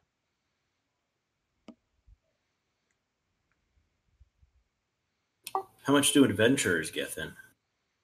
Well, I mean, you guys killed dragons and giants and stuff that have killed other people that have a lot of gold, so you guys get a little bit more than that. So what you're saying is we're scavengers. Gotcha. A little bit. It also says a skilled but not exceptional artisan can earn a gold piece a day. So wait, so once I get my 100 gold back from whoever stole it, that's 400 and something gold pieces when turned in, and you said a silver a day. For it just says laborer. I'm assuming like someone out in the fields or something like that.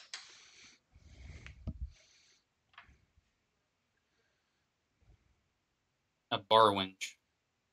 Yeah, that sort of thing. That's the reason why when you tip her a silver, she's extremely appreciative. So, like with the 400 gold I just made, I could live pretty good for the next year. I might just stay here then. It is 4 gold pieces per day to live a wealthy lifestyle. Now, if you're wanting to live an aristocratic lifestyle, it's 10 gold piece minimum. But I mean, a modest living is 1 gold piece a day. So yes, if you wanted to live in a normal house, you could indeed live here for a year on the money you just made. So I may have oversold it a little bit at the beginning, but a fine bottle of wine is 10 gold pieces. A loaf of bread is 2 coppers. A gallon of ale is 2 silver pieces. So yeah, you could retire for a year off of one night of gambling.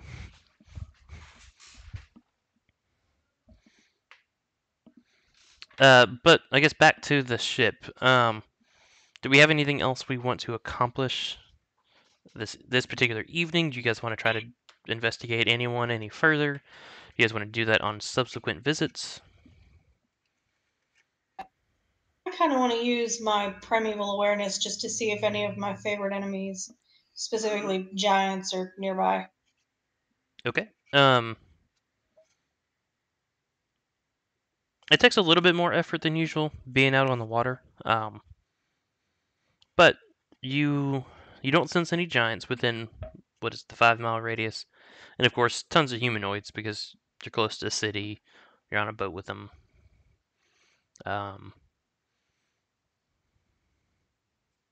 Because Here's a question. it's humanoids and giants, right? And she knows how many in groups and stuff like that. If that's true, if she's sensing all the humanoids on this deck that we're at, and she knows where they are and stuff, could she sense if Pang Wang or whatever the lady's name is humanoid? She can, and she is.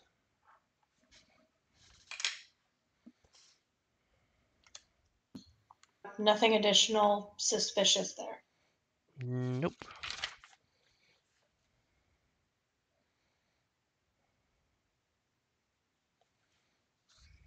She's a man, baby. She's a Shao human, which just means she's Asian-ish. If her picture is any evidence of that. I was putting Austin Powers there.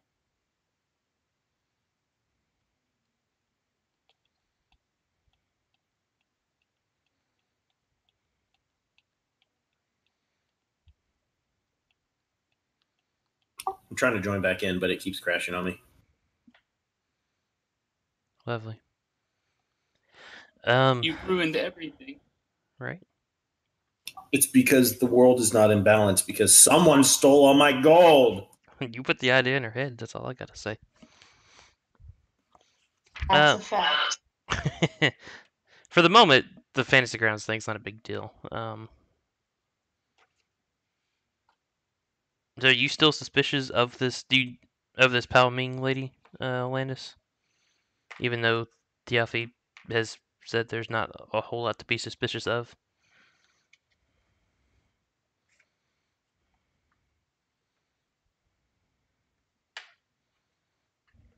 I mean,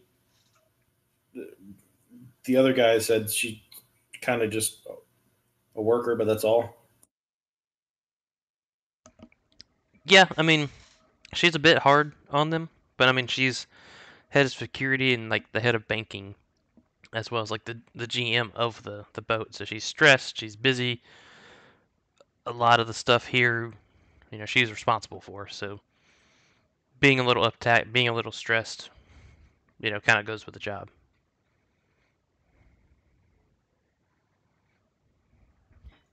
I think Davis should do a smell check on her. Okay. Perception with advantage, if I remember right. Isn't that one of David's things? For smell? She's checking it now.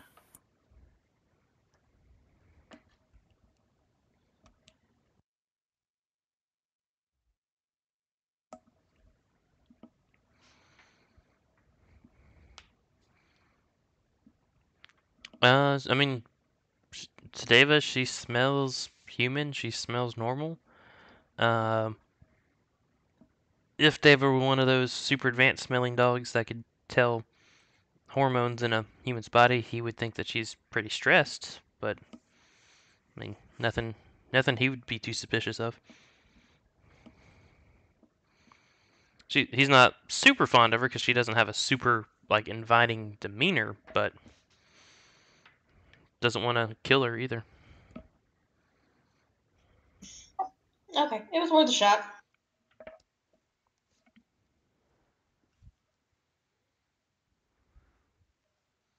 So we see the pit boss, basically, lady, some of the guards, a couple of or the other guests who are, oh my gosh, look, you guys are awesome, and like, where? Yeah, we know. Is Kasparian, whatever his name is, around, or is he kind of just off in his own little world and we haven't seen him? Yes and no. He's walked out a couple times to greet some of the, you assume, more influential and rich patrons. One time he actually brought the octopus out with him. And then sometimes, yeah, he's kind of kept himself and stayed, you assume, up in his office or cabin, whatever. When Davis sees the octopus, he kind of does that confused dog thing where he's got his hackles up. He's sniffing and growling, but really just curious and can't figure him out. What this aqua spider thing is. Yeah, Davis just confused. Yeah, most people are when they see the pet octopus. Especially since he keeps taking it out of water.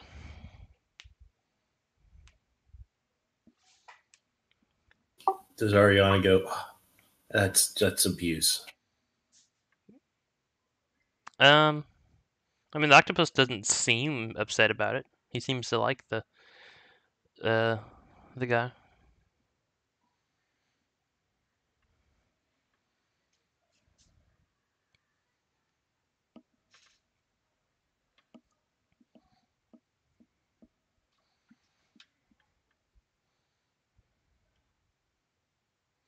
Landis is thoroughly entertained and has completed his gambling because he is sad that someone stole his money.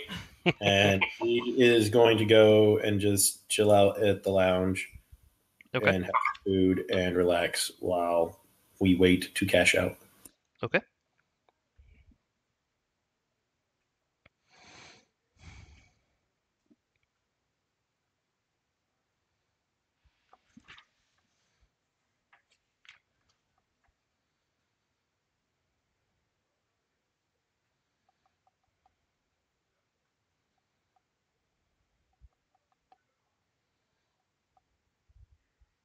As we wait, I'm like sitting there. I'm like, Theophany, you just don't know what happened. I'm kind of upset that someone came and just stole my money. I was going to use it to buy you something, but they just came and they just it's sad now that I can't do that.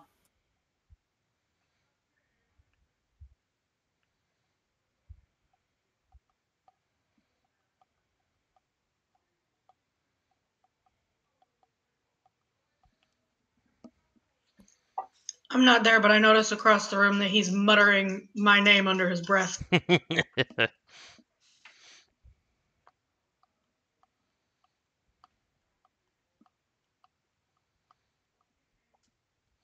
So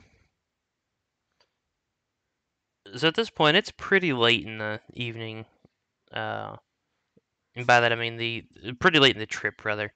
Um, Lord Riley comes by and he mentions, "Hey, look, it looks like you guys are having fun, uh, enjoying yourself. Dot, that was a fantastic performance. Um, Thank you. Thank you. no, thank you. Um, there's just something I've been kind of curious about. Theophany, I've always kind of wanted to see, uh, and pardon me if this is rude, I've always kind of wanted to see a winged tiefling in flight. Uh, Not to ask you to show off, but is that something you would mind showing me? I've just always been kind of curious. How tall is the ceiling in here? Um, Tall enough for you to hover, not really truly fly. You could go to the top deck and fly out there underneath the stars. I'll do that.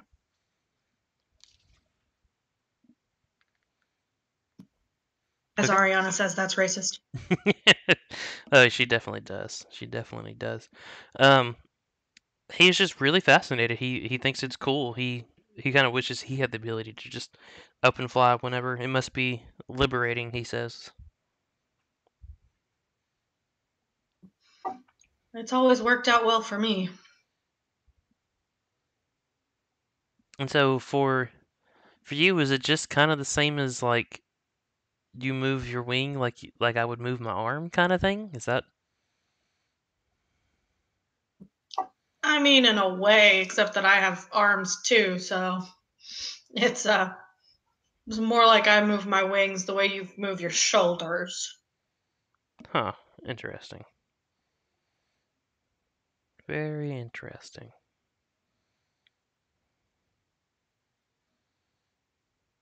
Theophany, make me a perception check.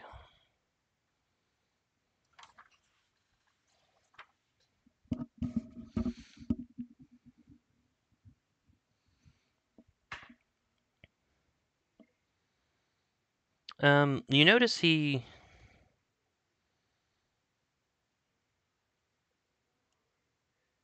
didn't say it in a creepy manner, but it was more, I don't know, kind of, what are the words I'm looking for? It was just an odd way he phrased it, an odd look in his eye as you were flying and as he was asking questions. Um, I mean, you kind of get he was sincere. He likes the thought. He wishes he could fly. I don't know. Something just was off about the way he was looking at you after that, though.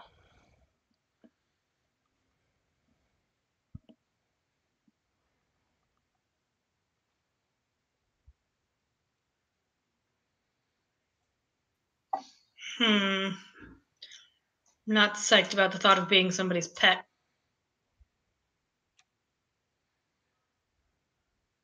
I don't blame you so much.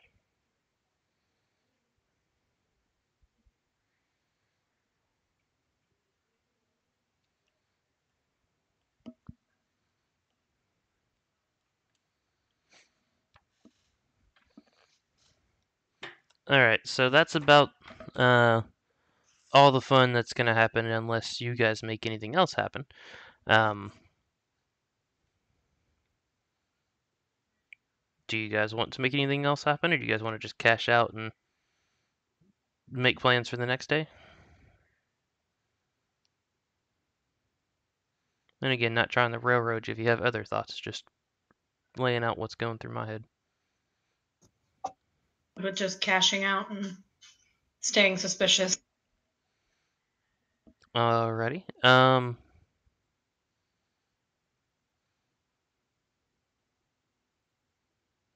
Now the real question is, Theophany, do you try to go last without acting like you go last, so Landis didn't see how much you cash out? I was just telling him that I was going to, when we get to the bursar or whoever, give him back his chips and say, I this is found this on the floor. what you get for trying to make me do your dirty work. Okay, Landis, how do you respond to that? Trying to make anybody do any dirty work. I was just trying to have fun. Yes, by robbing the head of security. I wasn't trying. I was trying to get her in trouble. That's all. Mm-hmm.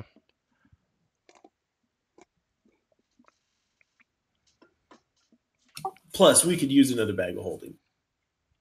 Well, I mean, that's always true, but yeah. So about 5:30 a.m. rolls around. People are getting sleepy and tired, and let's face it, drunk. And so everyone cashes out. They do make you cash out. They want all the coins back that they can. It's almost a little secretive, but I mean, I know for some reason they hold a lot of value to them. There's nothing special about them.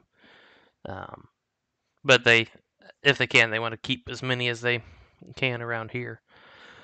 But like I said, they're worth about 2 gold pieces each. So you all earn twice however many you actually have.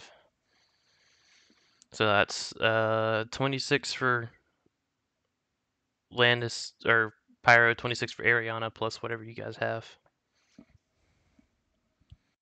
448 gold. Thank you. I have 38. 160.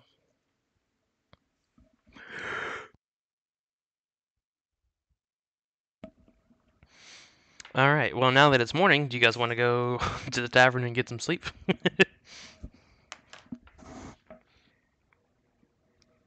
Yep. Yes, please. Alrighty. So you guys go, and I assume we want to take a long rest, not just a nap or something.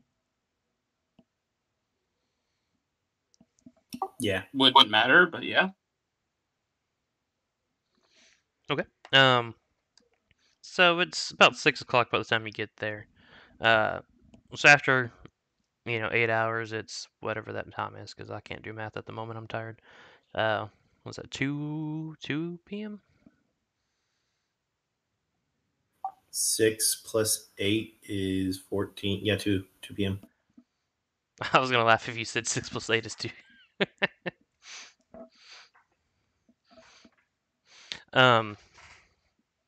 So you guys can wake up, get active again around 2 p.m. So are we gonna go back and be guards this time, or do we want a day off? What do we want to do?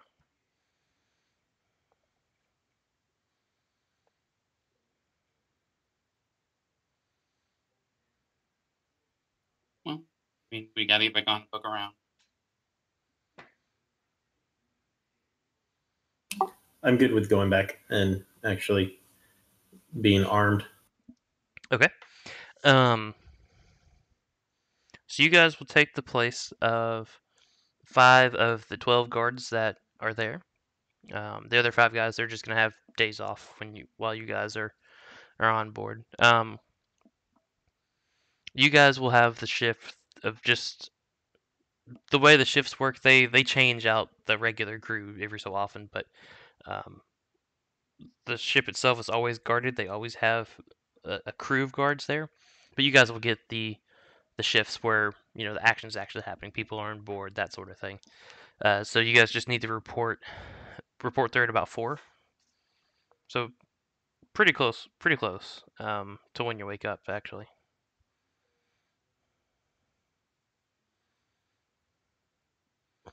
But we can go ahead and skip ahead to that.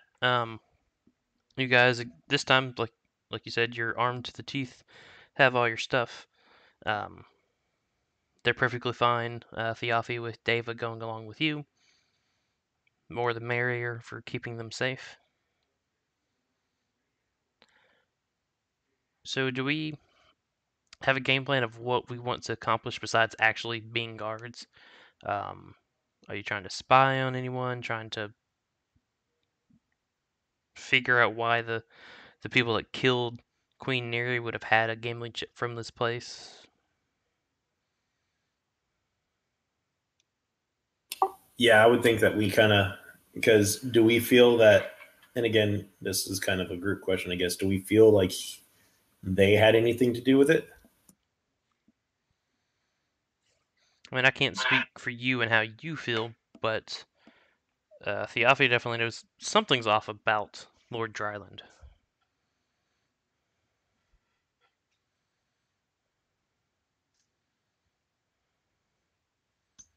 Yeah, I'm super suspicious of that dude.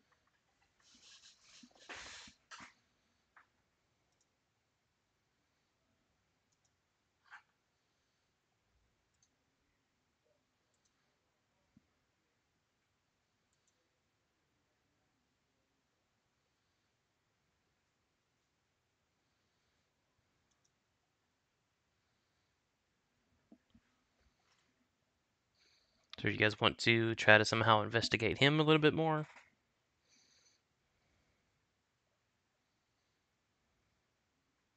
Yeah, so I want to kind of keep an eye out for him to see his coming and going from his room to see if there's a pattern. Okay. And if there's a pattern, then potentially find a way to notify Sneaky McSneakerton and have her go in while he has the octopus. Okay. That sounds like a plan to me. You guys make up. There will be one other guard besides you guys. So you're gonna have to be a little bit sneaky. Because Pao Ming is gonna treat you just like the rest of her employees. She's concerned with the. Doesn't matter how famous you are. She's concerned with the safety of the boat, the crew, the civilians. Um. So I mean, if you're slacking off too much, she's gonna know she's gonna get onto you. So you gotta be a little bit sneaky. So we'll have some stealth checks and that sort of stuff to accomplish this. But yes, um, Dot and Theophy both have the rings of message. So between that, the two of them at least can talk. That might help a little bit with sending the secret messages.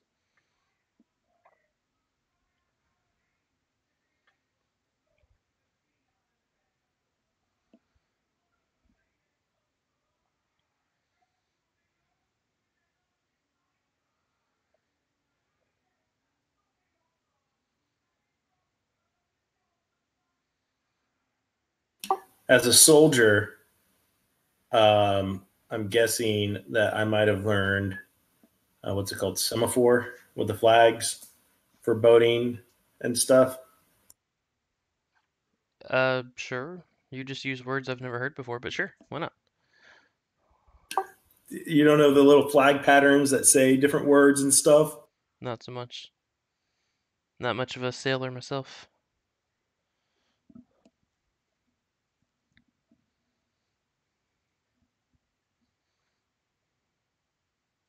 But I'll take your word for it. Sure.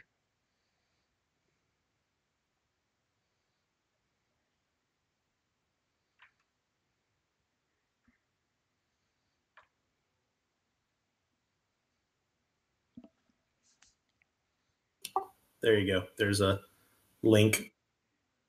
Ah, interesting. But sure, why not? Um.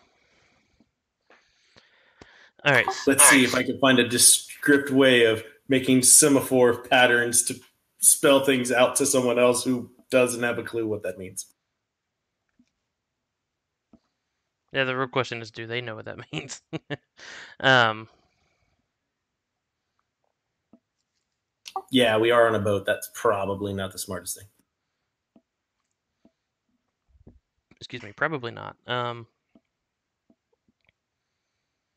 The message stuff is going to be the better way, I would think. Now, I mean, three of you are going to be on one side, the other three are going to be on the opposite side. So, I mean, you could have if you wanted it this way, you could have Landis. You could have all three of you on the one side, actually, if you wanted, and have Ariana, Pyro, and the random Mook on the other side, since they're not really here doing a whole lot. Or you guys could split it up and have one of you guys with the message earring on one side. Um, However you want to handle it that way.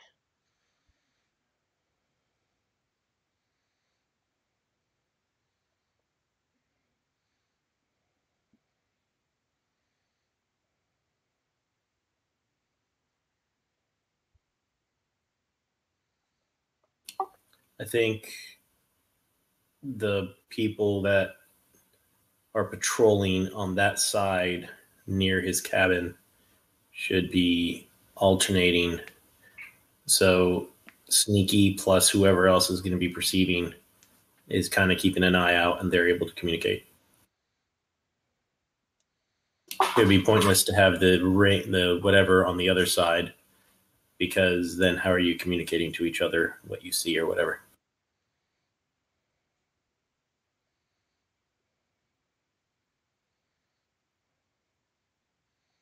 And by sneaky, I assume you mean the ranger, right?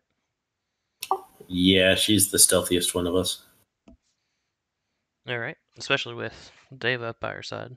So who wants to be on that side with her? And I don't know uh, all of my ship terms, but I believe that's the port side, the right side. That would be left. Oh, starboard side. Remember this. Port has 4 letters, so does left. Huh, interesting. All right, so starboard side uh, is the way with that. Well, let me take a closer peek at that map.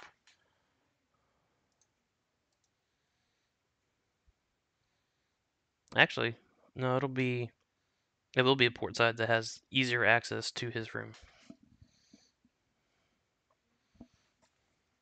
There are doors on both sides, but they actually go to the edge of the ship on that top level on the left side.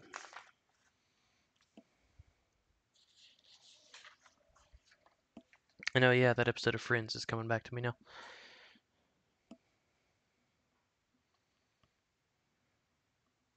That's disturbing. No, there's an episode about that. Go to the port side. Why don't they just call it left? All right, go to the left, and he still goes to the right. It was funny.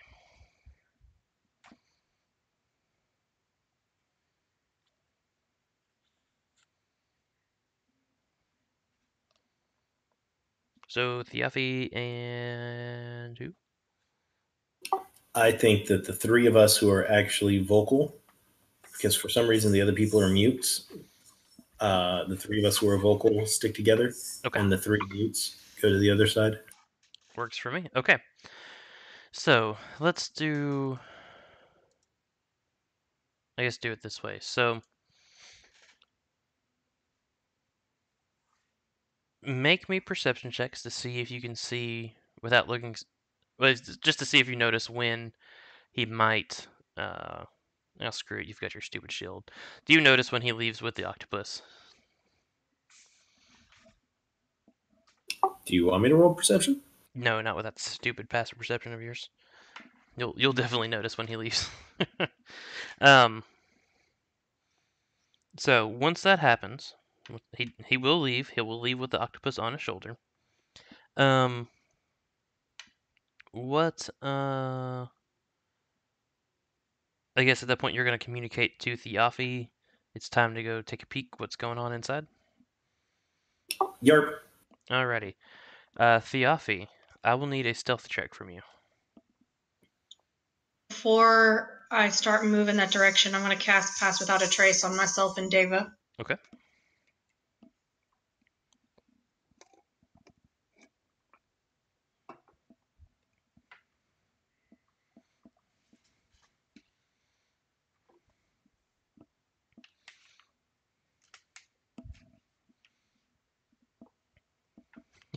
That spell's ridiculous.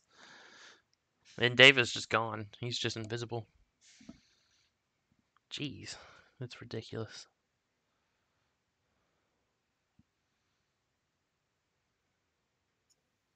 I'm a little confused at how David did better than I did. Well, you rolled a 5. He rolled a 20. I have taught him well. Do you have expertise in stealth? That's nice. All right, and the door is not locked. He didn't lock it. So do you walk on in?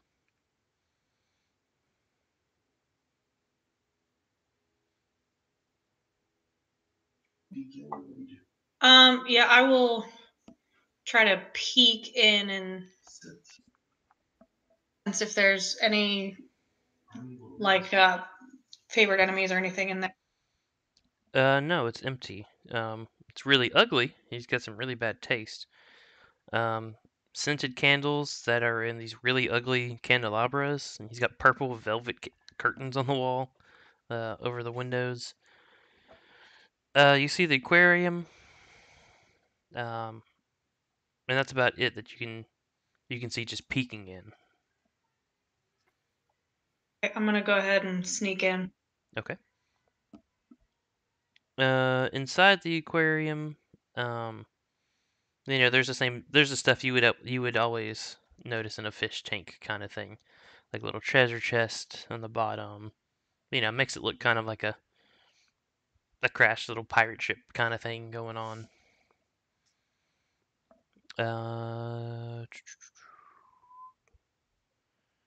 That's in the middle of the room. There's just a big table there.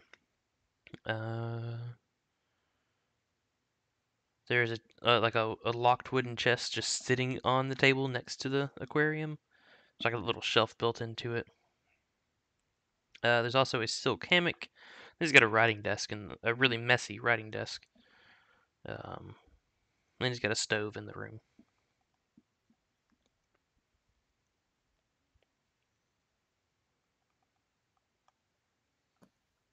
Go to the chest, the locked chest, and see if I can figure that lock out. Okay. 1 second on that. I'm keeping a lookout and following, kind of seeing when he might be turning back.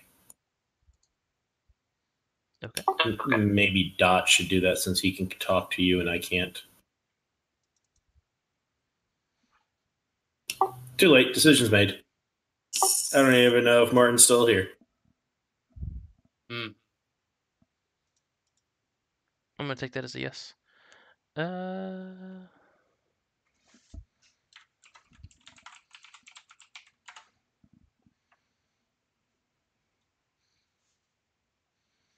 Alright, as far as the chest goes, Theofi, make a it's not a sleight of hand check, it's a dexterity thieves tools check. I'm still gonna say your gloves will still apply, but it's not actually a sleight of hand check. So if you're proficient in that, you don't get it necessarily with thieves tools unless you have it somewhere else.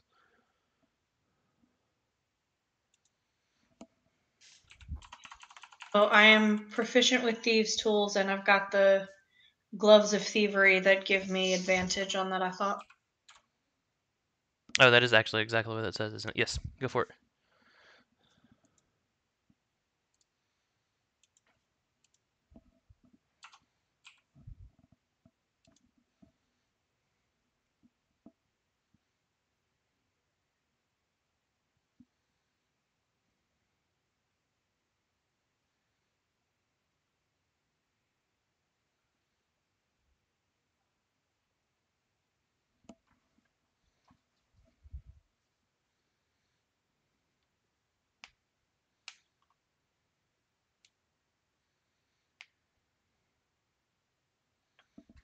So she's rolling with advantage plus proficiency, you said, and it's a dex check. Yeah, it's a dexterity check. Where's my mouse? Let me pull up those gloves right quick.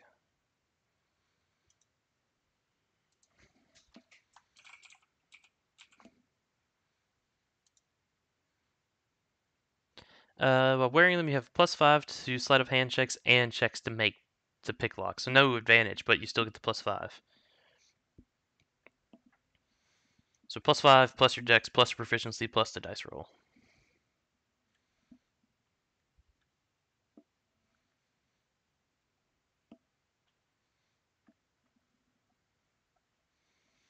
Okay.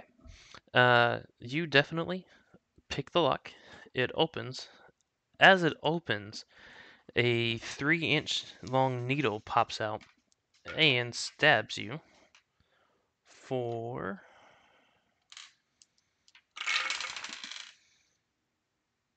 15 poison damage, and I need you to make a DC 15 Constitution save. How far am I away from her now? Probably with outside that 30 feet radius. It's only 10 right now, actually. Oh, well. Okay, you pass the save. So, you take the 14 damage, but you are not poisoned from it. It burns! It burns! Oh gosh, it burns!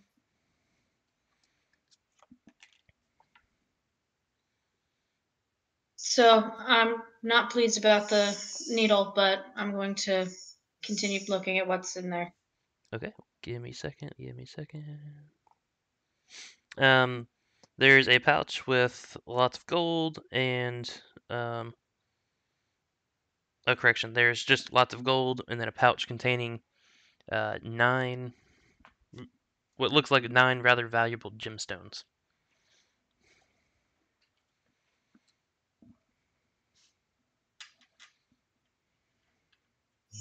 Yeah, so I'm gonna shut that back and then go look at the papers on the desk.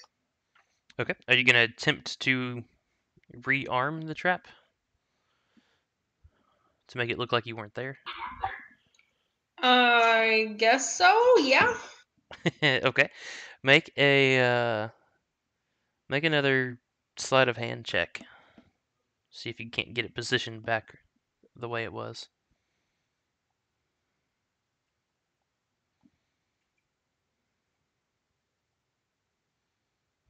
While she's making that check, Landis, you do notice, and you too, Dot. Notice Lord Dryland seems like he's done, kind of walking around, shaking hands, and is headed back to his cabin. I'm going to try to intercept him Danger!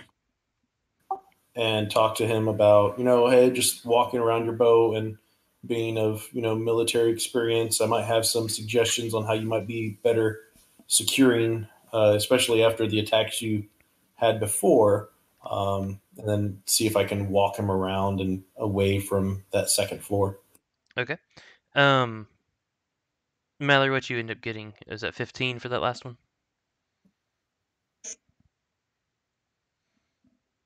Five. Are you proficient with sleight of hand as well? Hang on a second. I am not proficient with that. Okay. That's still high enough to set it back. And Landis, so you can put it back. Theofi is pretty much how it was. As far as you, Landis, he was willing to talk to you, but he wants to get back and put the octopus back in the aquarium. Well, the octopus can actually, he tells you, survive about half an hour outside of the water. He doesn't like to make it stay that long out if it doesn't have to. I mean, it likes him and it'll do it if he wants it to, but it really thrives better in the aquarium. So he says, "Let me, get past. Let me put him in, and yeah, gladly I'll walk around and listen to your security suggestions." Danger! I All hear right. danger over the earring and I'm sneaking out. Okay. So how long does Pass Without Trace last, and is it concentration?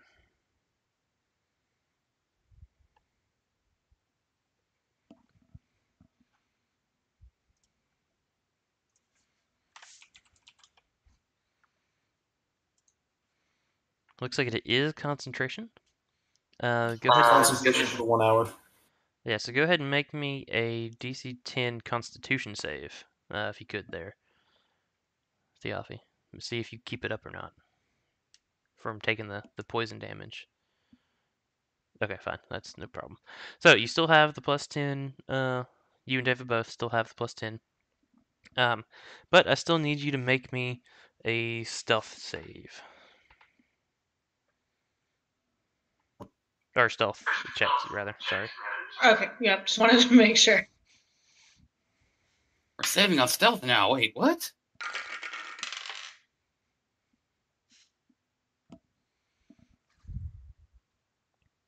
Holy crap.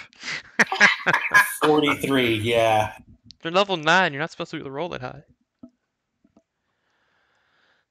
Alright, yeah. Double Let me oppose Proficiency that for with your stealth passive feat. perception. I rolled decent too. That's the thing. I don't think you even opened the door to get out. Honestly, I mean you're just that quiet. She's completely forgot that she ever existed. That's how stealthy she was. I mean, almost, yeah. What she forgot to mention was the entire time she was in the cabin, she was actually flying, and so she never touched the ground or any of the other surfaces except for the box lid. So yeah, Yeah. Pass without a trace technically says that you leave no trace whatsoever. So Right. So, um, he he makes it back into his room.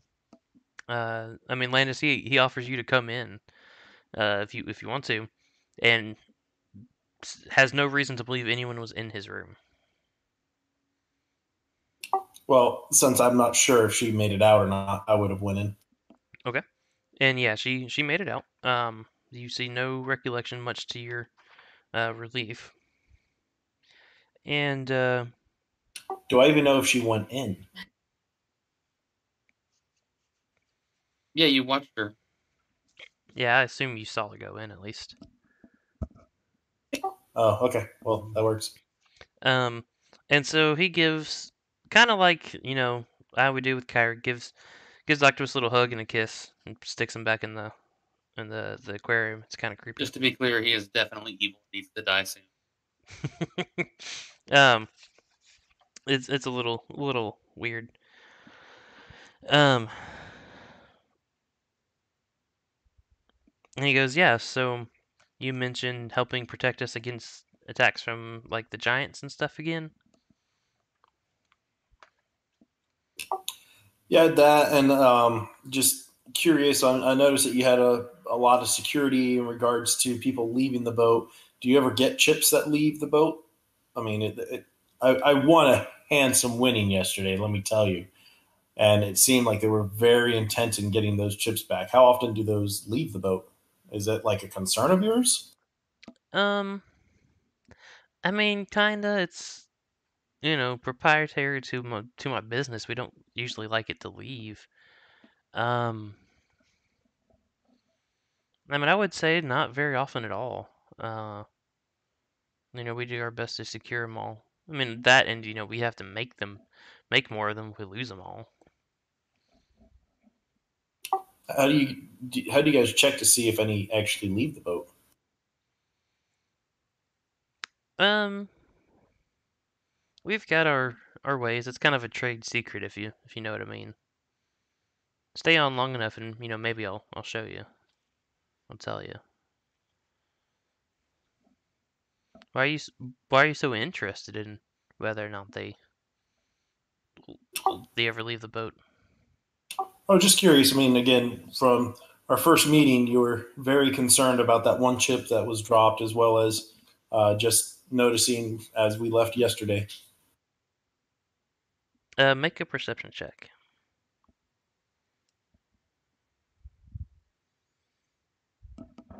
I have my shield with me, right? You have it with you. Are you actually having it equipped at the moment?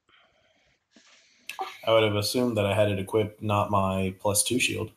Well, I guess I mean while you were patrolling, sure, that makes sense. Did you, I guess, keep it out? Well, I guess it makes sense. You'd walk in and still have it on. Okay, yeah, go for it.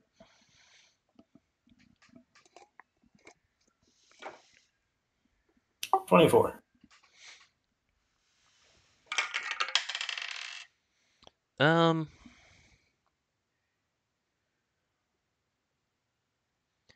you notice he gets almost a little nervous about that. Almost like he may think that one was missing, and he has no idea where it was.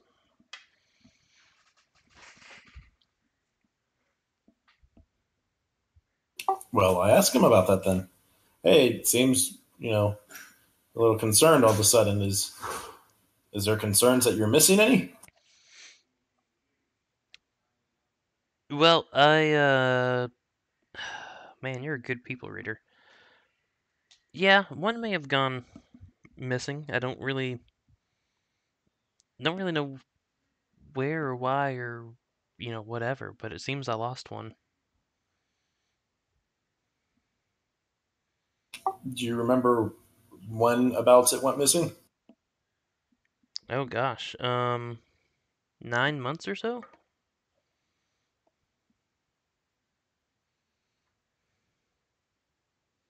DM chat. That's the same time that what's his name disappeared, right? It's the same time that the queen was killed. Yeah. Oh, that's right, when the queen was killed. And did we ask the queen while we were there about the small people who killed her? No, but I think I meant to tell you a little bit about that. Hang on.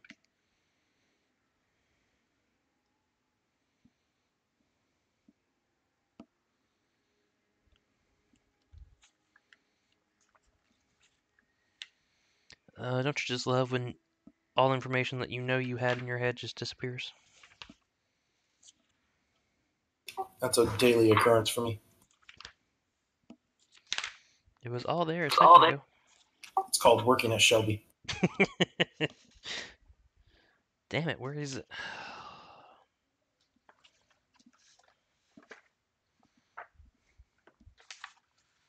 At least I remember enough to roughly know where the stupid pages are in the book. I say that, and maybe that's not true.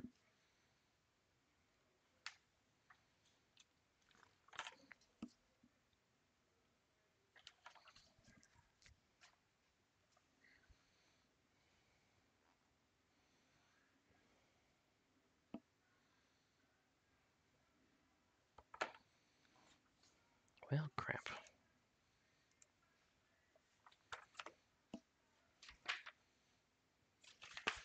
Oh, I know what I'm remembering now.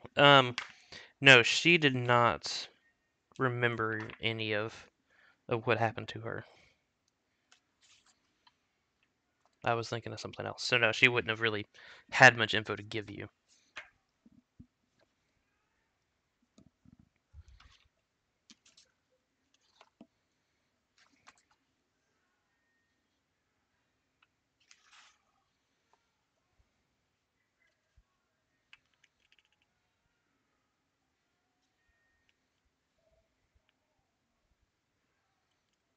So he mentions the 9 months.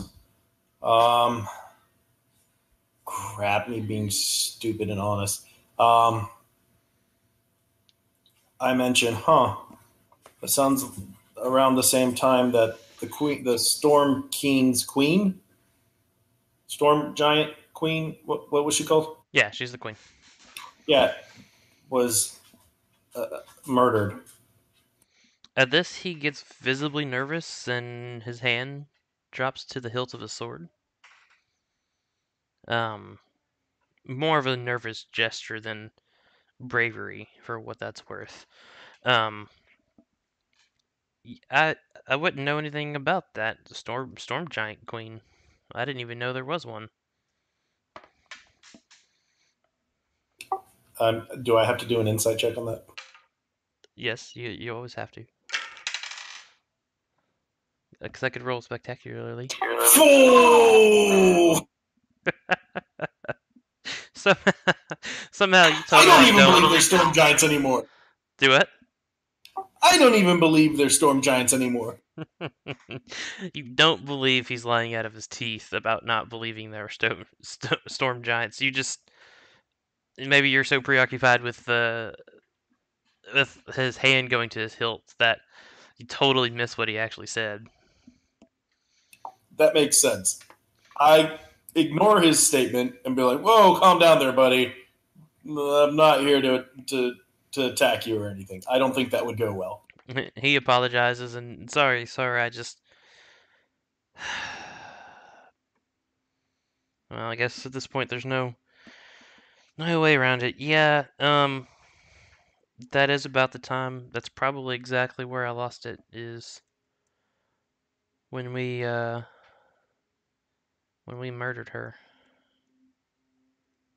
Wow. Who's we? I mean, no offense. A man of your superior athletic and physical stature, I mean, I just don't see you being able to. Hey. I Are we fat shaming the bad guy right now? No, That's racist. I'm just saying I don't see that he would have been able to fell a storm giant by himself. So who is this we? I would be intrigued to know. Well, He doesn't. I don't think he and he makes hand gestures big enough to kill a giant. I mean, we've killed a few smaller giants, like hill giants and stuff, and that was a battle. I just don't see how you would be able to fell a storm giant. so this is one of those. You're probably not going to be happy. They may kill me if they find out. Oh God, what do I do?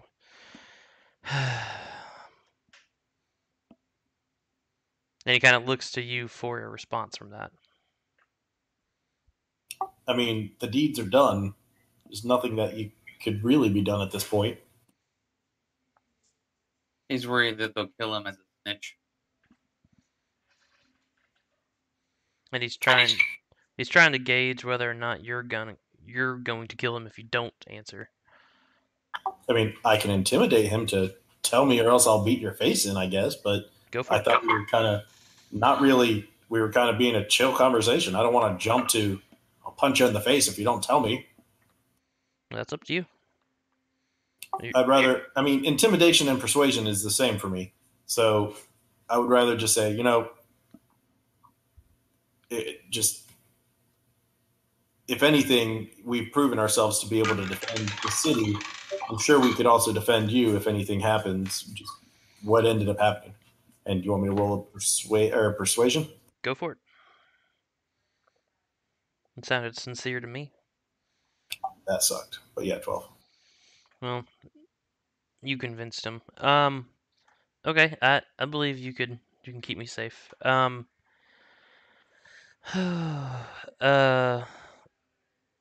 a member of the Kraken Society. No one else aboard the ship knows anything about it.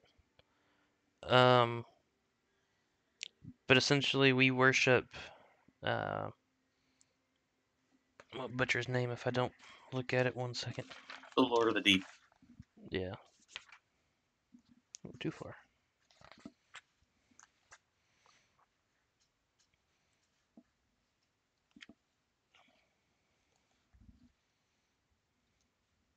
Slarkarith, I believe it is. Yeah, you're going to have to type that in the chat. Yeah, I will. Slarkrithel.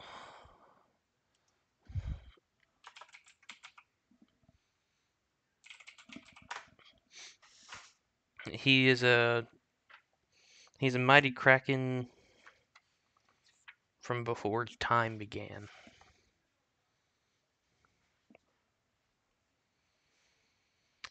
I suppose you'll be wanting to know some other info about the storm giant royalties.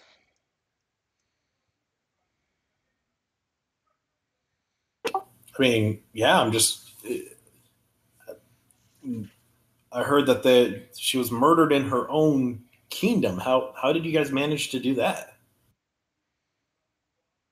Well, stories get exaggerated. We didn't infiltrate the castle. I mean, we liked people to think that. We tricked her. She's one of the few giants that liked meeting with small folk. So, we actually just killed the people she was meeting and posed as them on an island out, not too far from their capital. But she was just on the trip by herself. And I mean, what giant fears a handful of peasants? What she found was not a handful of peasants. We made quick work of her. They made quick work of her. They being the Kraken Society? Yes. We also have King Hecaton alive. Are you sure you can keep me safe if I keep talking? I believe so. You said King Hecaton? Yes. If you try to scry or any other type of magic search for this, you will fail. I couldn't tell you exactly where it's at. No one can. But there's a ship named the Morkoth out in the trackless sea. And King Hecadin is being kept aboard there. And Lannis, make me a perception check.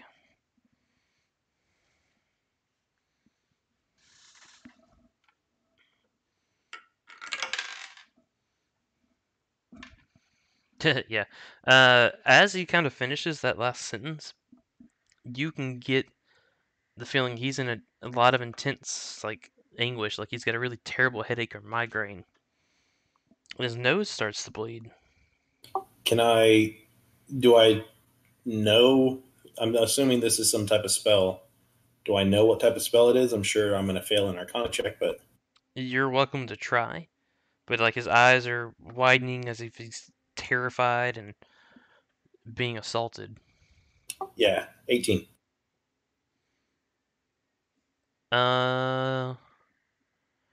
It's no spell. It it's magic. It's no someone's not. No one's casting a spell at him per se. But nonetheless, his eyes widen, his nose starts to bleed, and he just falls over dead.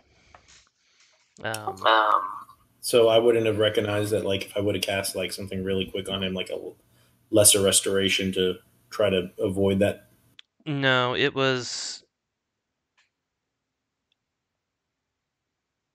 If I don't know the spell, that's fine. You don't have to tell me. Yeah, I'm trying to think how much. Something very, very powerful did whatever that was. Almost as if he was being contacted mentally, kind of like you've done with the sending spell, or seen with the sending spell. But somehow it fried his brain.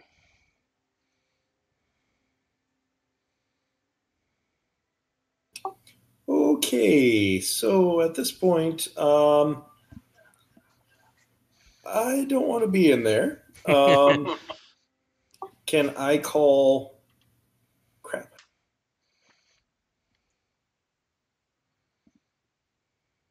I'm trying to think if I want us to restore him or leave him dead. I call Ariana somehow. I find a way. Somebody get the cleric. And is there blood all over? He had a nosebleed.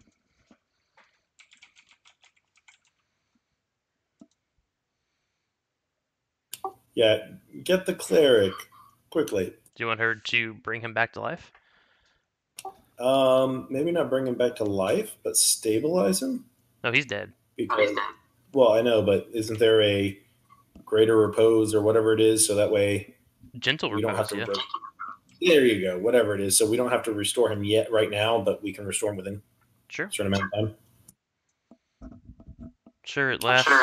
It keeps him, lack of a better word, fresh for 10 days.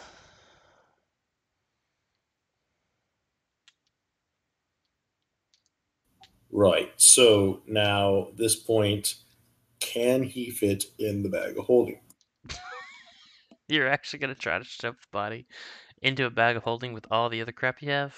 Not so much, no. What crap do we have in the bag of holding? All kinds of money and gemstones and extra weapons and stuff. I assume. I can carry a lot of that stuff myself. You're going to make me look up how much I can hold. Hang on. A bag of holding. Is it a bag of holding or a portable hold? I believe it's a bag of holding. If it's a bag of holding, no, because it's the size of a bag. You can't put a body in it. It won't go through the mouth. And even if it could... Portable hole, on the other hand, is a 6-foot diameter, 10-foot deep hole. So, yes, you can throw a body in there. It can hold up to 500 pounds, but only 64 cubic feet, which I don't know what that means in relation to a body. But A 4-foot by 4-foot by 4-foot cube. It's a very tiny, small body, possibly. Well, it says Scrunched up. it's 2-foot diameter hole at the mouth. A doorway is a 3-foot diameter, so I think I can put a body through that hole. But only 4 foot deep, so it has to be empty, and the body has to be scrunched up. He is a fat man, though. Crap. it'd Big be like man and a little. it'd be like trying bag. to shove, forgive me or Charles into that into that bag. All right, next time we hang out, we're getting a 2-foot diameter rope, and we're going to figure out if we can do this. A 2-foot diameter. It's what is it? Circumference is 2 pi r squared. So it'd be 6 point something, 6.28. So a 6-foot circle. A 6-foot circle. So Six- from the point to piece of point rope would be 6 around, feet. it's 6 foot of rope, but from end to end across is 2 feet. 2 feet. So basically shoulder width. Well, no, that I couldn't then. I mean, my pant size is 42, and I don't actually wear it around the biggest part of my stomach, so that would exceed the. Of course, it's fat and squishy, so you can shove it. But why are we going so much detail The about shoving solution it? is we just get a portable hole and call it a day. Do you have a portable hole? I don't want to stuff a dead man inside of our bag of holding. We keep important things in there. He's not important. Look, it's not like we're keeping him in there the whole time. I'm just saying we're putting him in there. We go, holy crap, start a fire in the kitchen. I mean, that's happened before. Get off the boat, get to the teleporting thing, teleport back to the people in the Storm King's thing. Oh, wait, we don't have to go anywhere. We have the conch, right? Does that get us there? It will, yeah. Screw all this. Everyone get into this place. We're going to just hold hands plus hold his hand, and we'll just go poof right over there. Problem solved. That's less than 10 days. We'll revive him there, right in front of the queen, be like, hey, this is the guy. That's He thinking can tell his outside own the bag story. of holding. There you go. Okay, so you all get together, you hold hands, you guys and the dead body. I make Ariana hold one of his hands. One of his hands and one of Pyro's. Yep, and we play Weekend at Bernie's with him. Oh gosh. I Weekend put at Barney's. sunglasses on while we're doing. Oh gosh, this is terrible. And we steal the octopus at the same time. It's the octopus what killed him. Sorry, I missed that part. You're not entirely sure. Something telepathic, probably. Yeah, we're not taking the octopus. If something in the room telepathically killed him, I'm almost positive it was not Landis. To be fair, I never said it was in the room. Well, I mean, I'm just assuming. I'm just going with that one. But I'm just saying he died, Hey, and in the room there was him, Landis, and the octopus. If anything in that room was capable of killing someone with psychic power, it's the octopus. Definitely not Landis.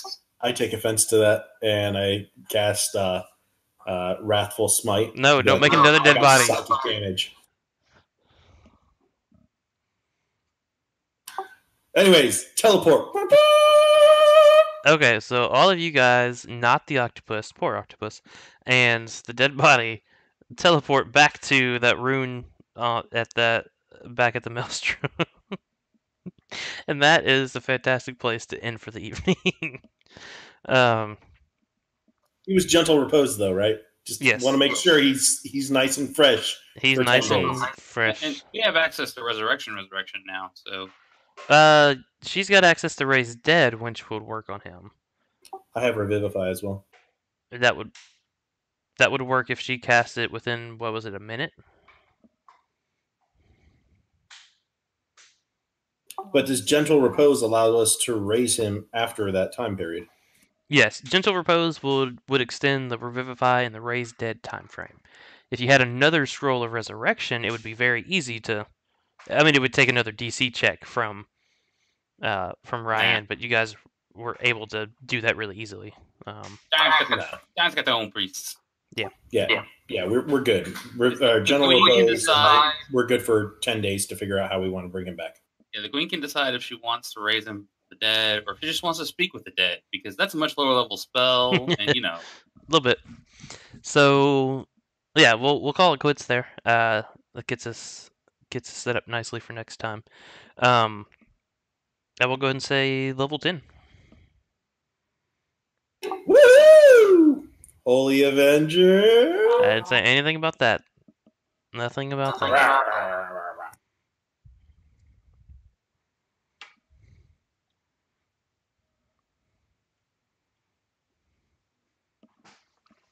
All right, and so I said that Ariana and Pyro both have 26 gold pieces.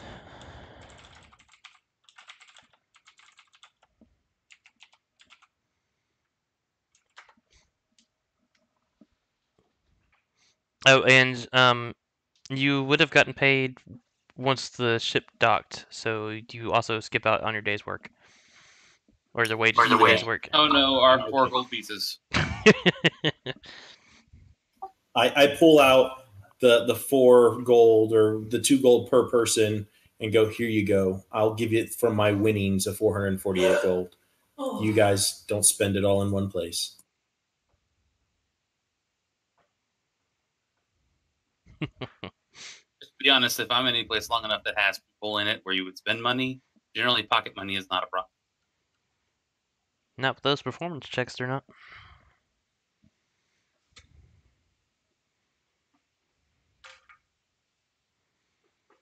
Alrighty, well guys, that was fun despite some of the technical difficulties of the stupid program. Yeah, level 10, we'll pick back up. October 5th, I believe, is the next session for us. I'm gonna have to work something out as far as a babysitter goes. Rachel won't be home until 8. I'm gonna try to get a girl from like the youth group to watch Seek for a couple hours, so I can just come. Rachel can be home for the rest of the evening. She's going out of town for work or whatever.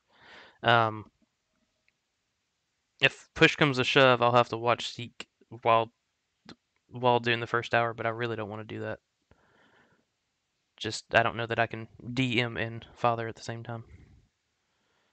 But I'll keep you guys posted on that. But I'm going to do my very best to not have to cancel that one. Yep, I will be out of town that day. Oh, and I don't know. No, it's fine.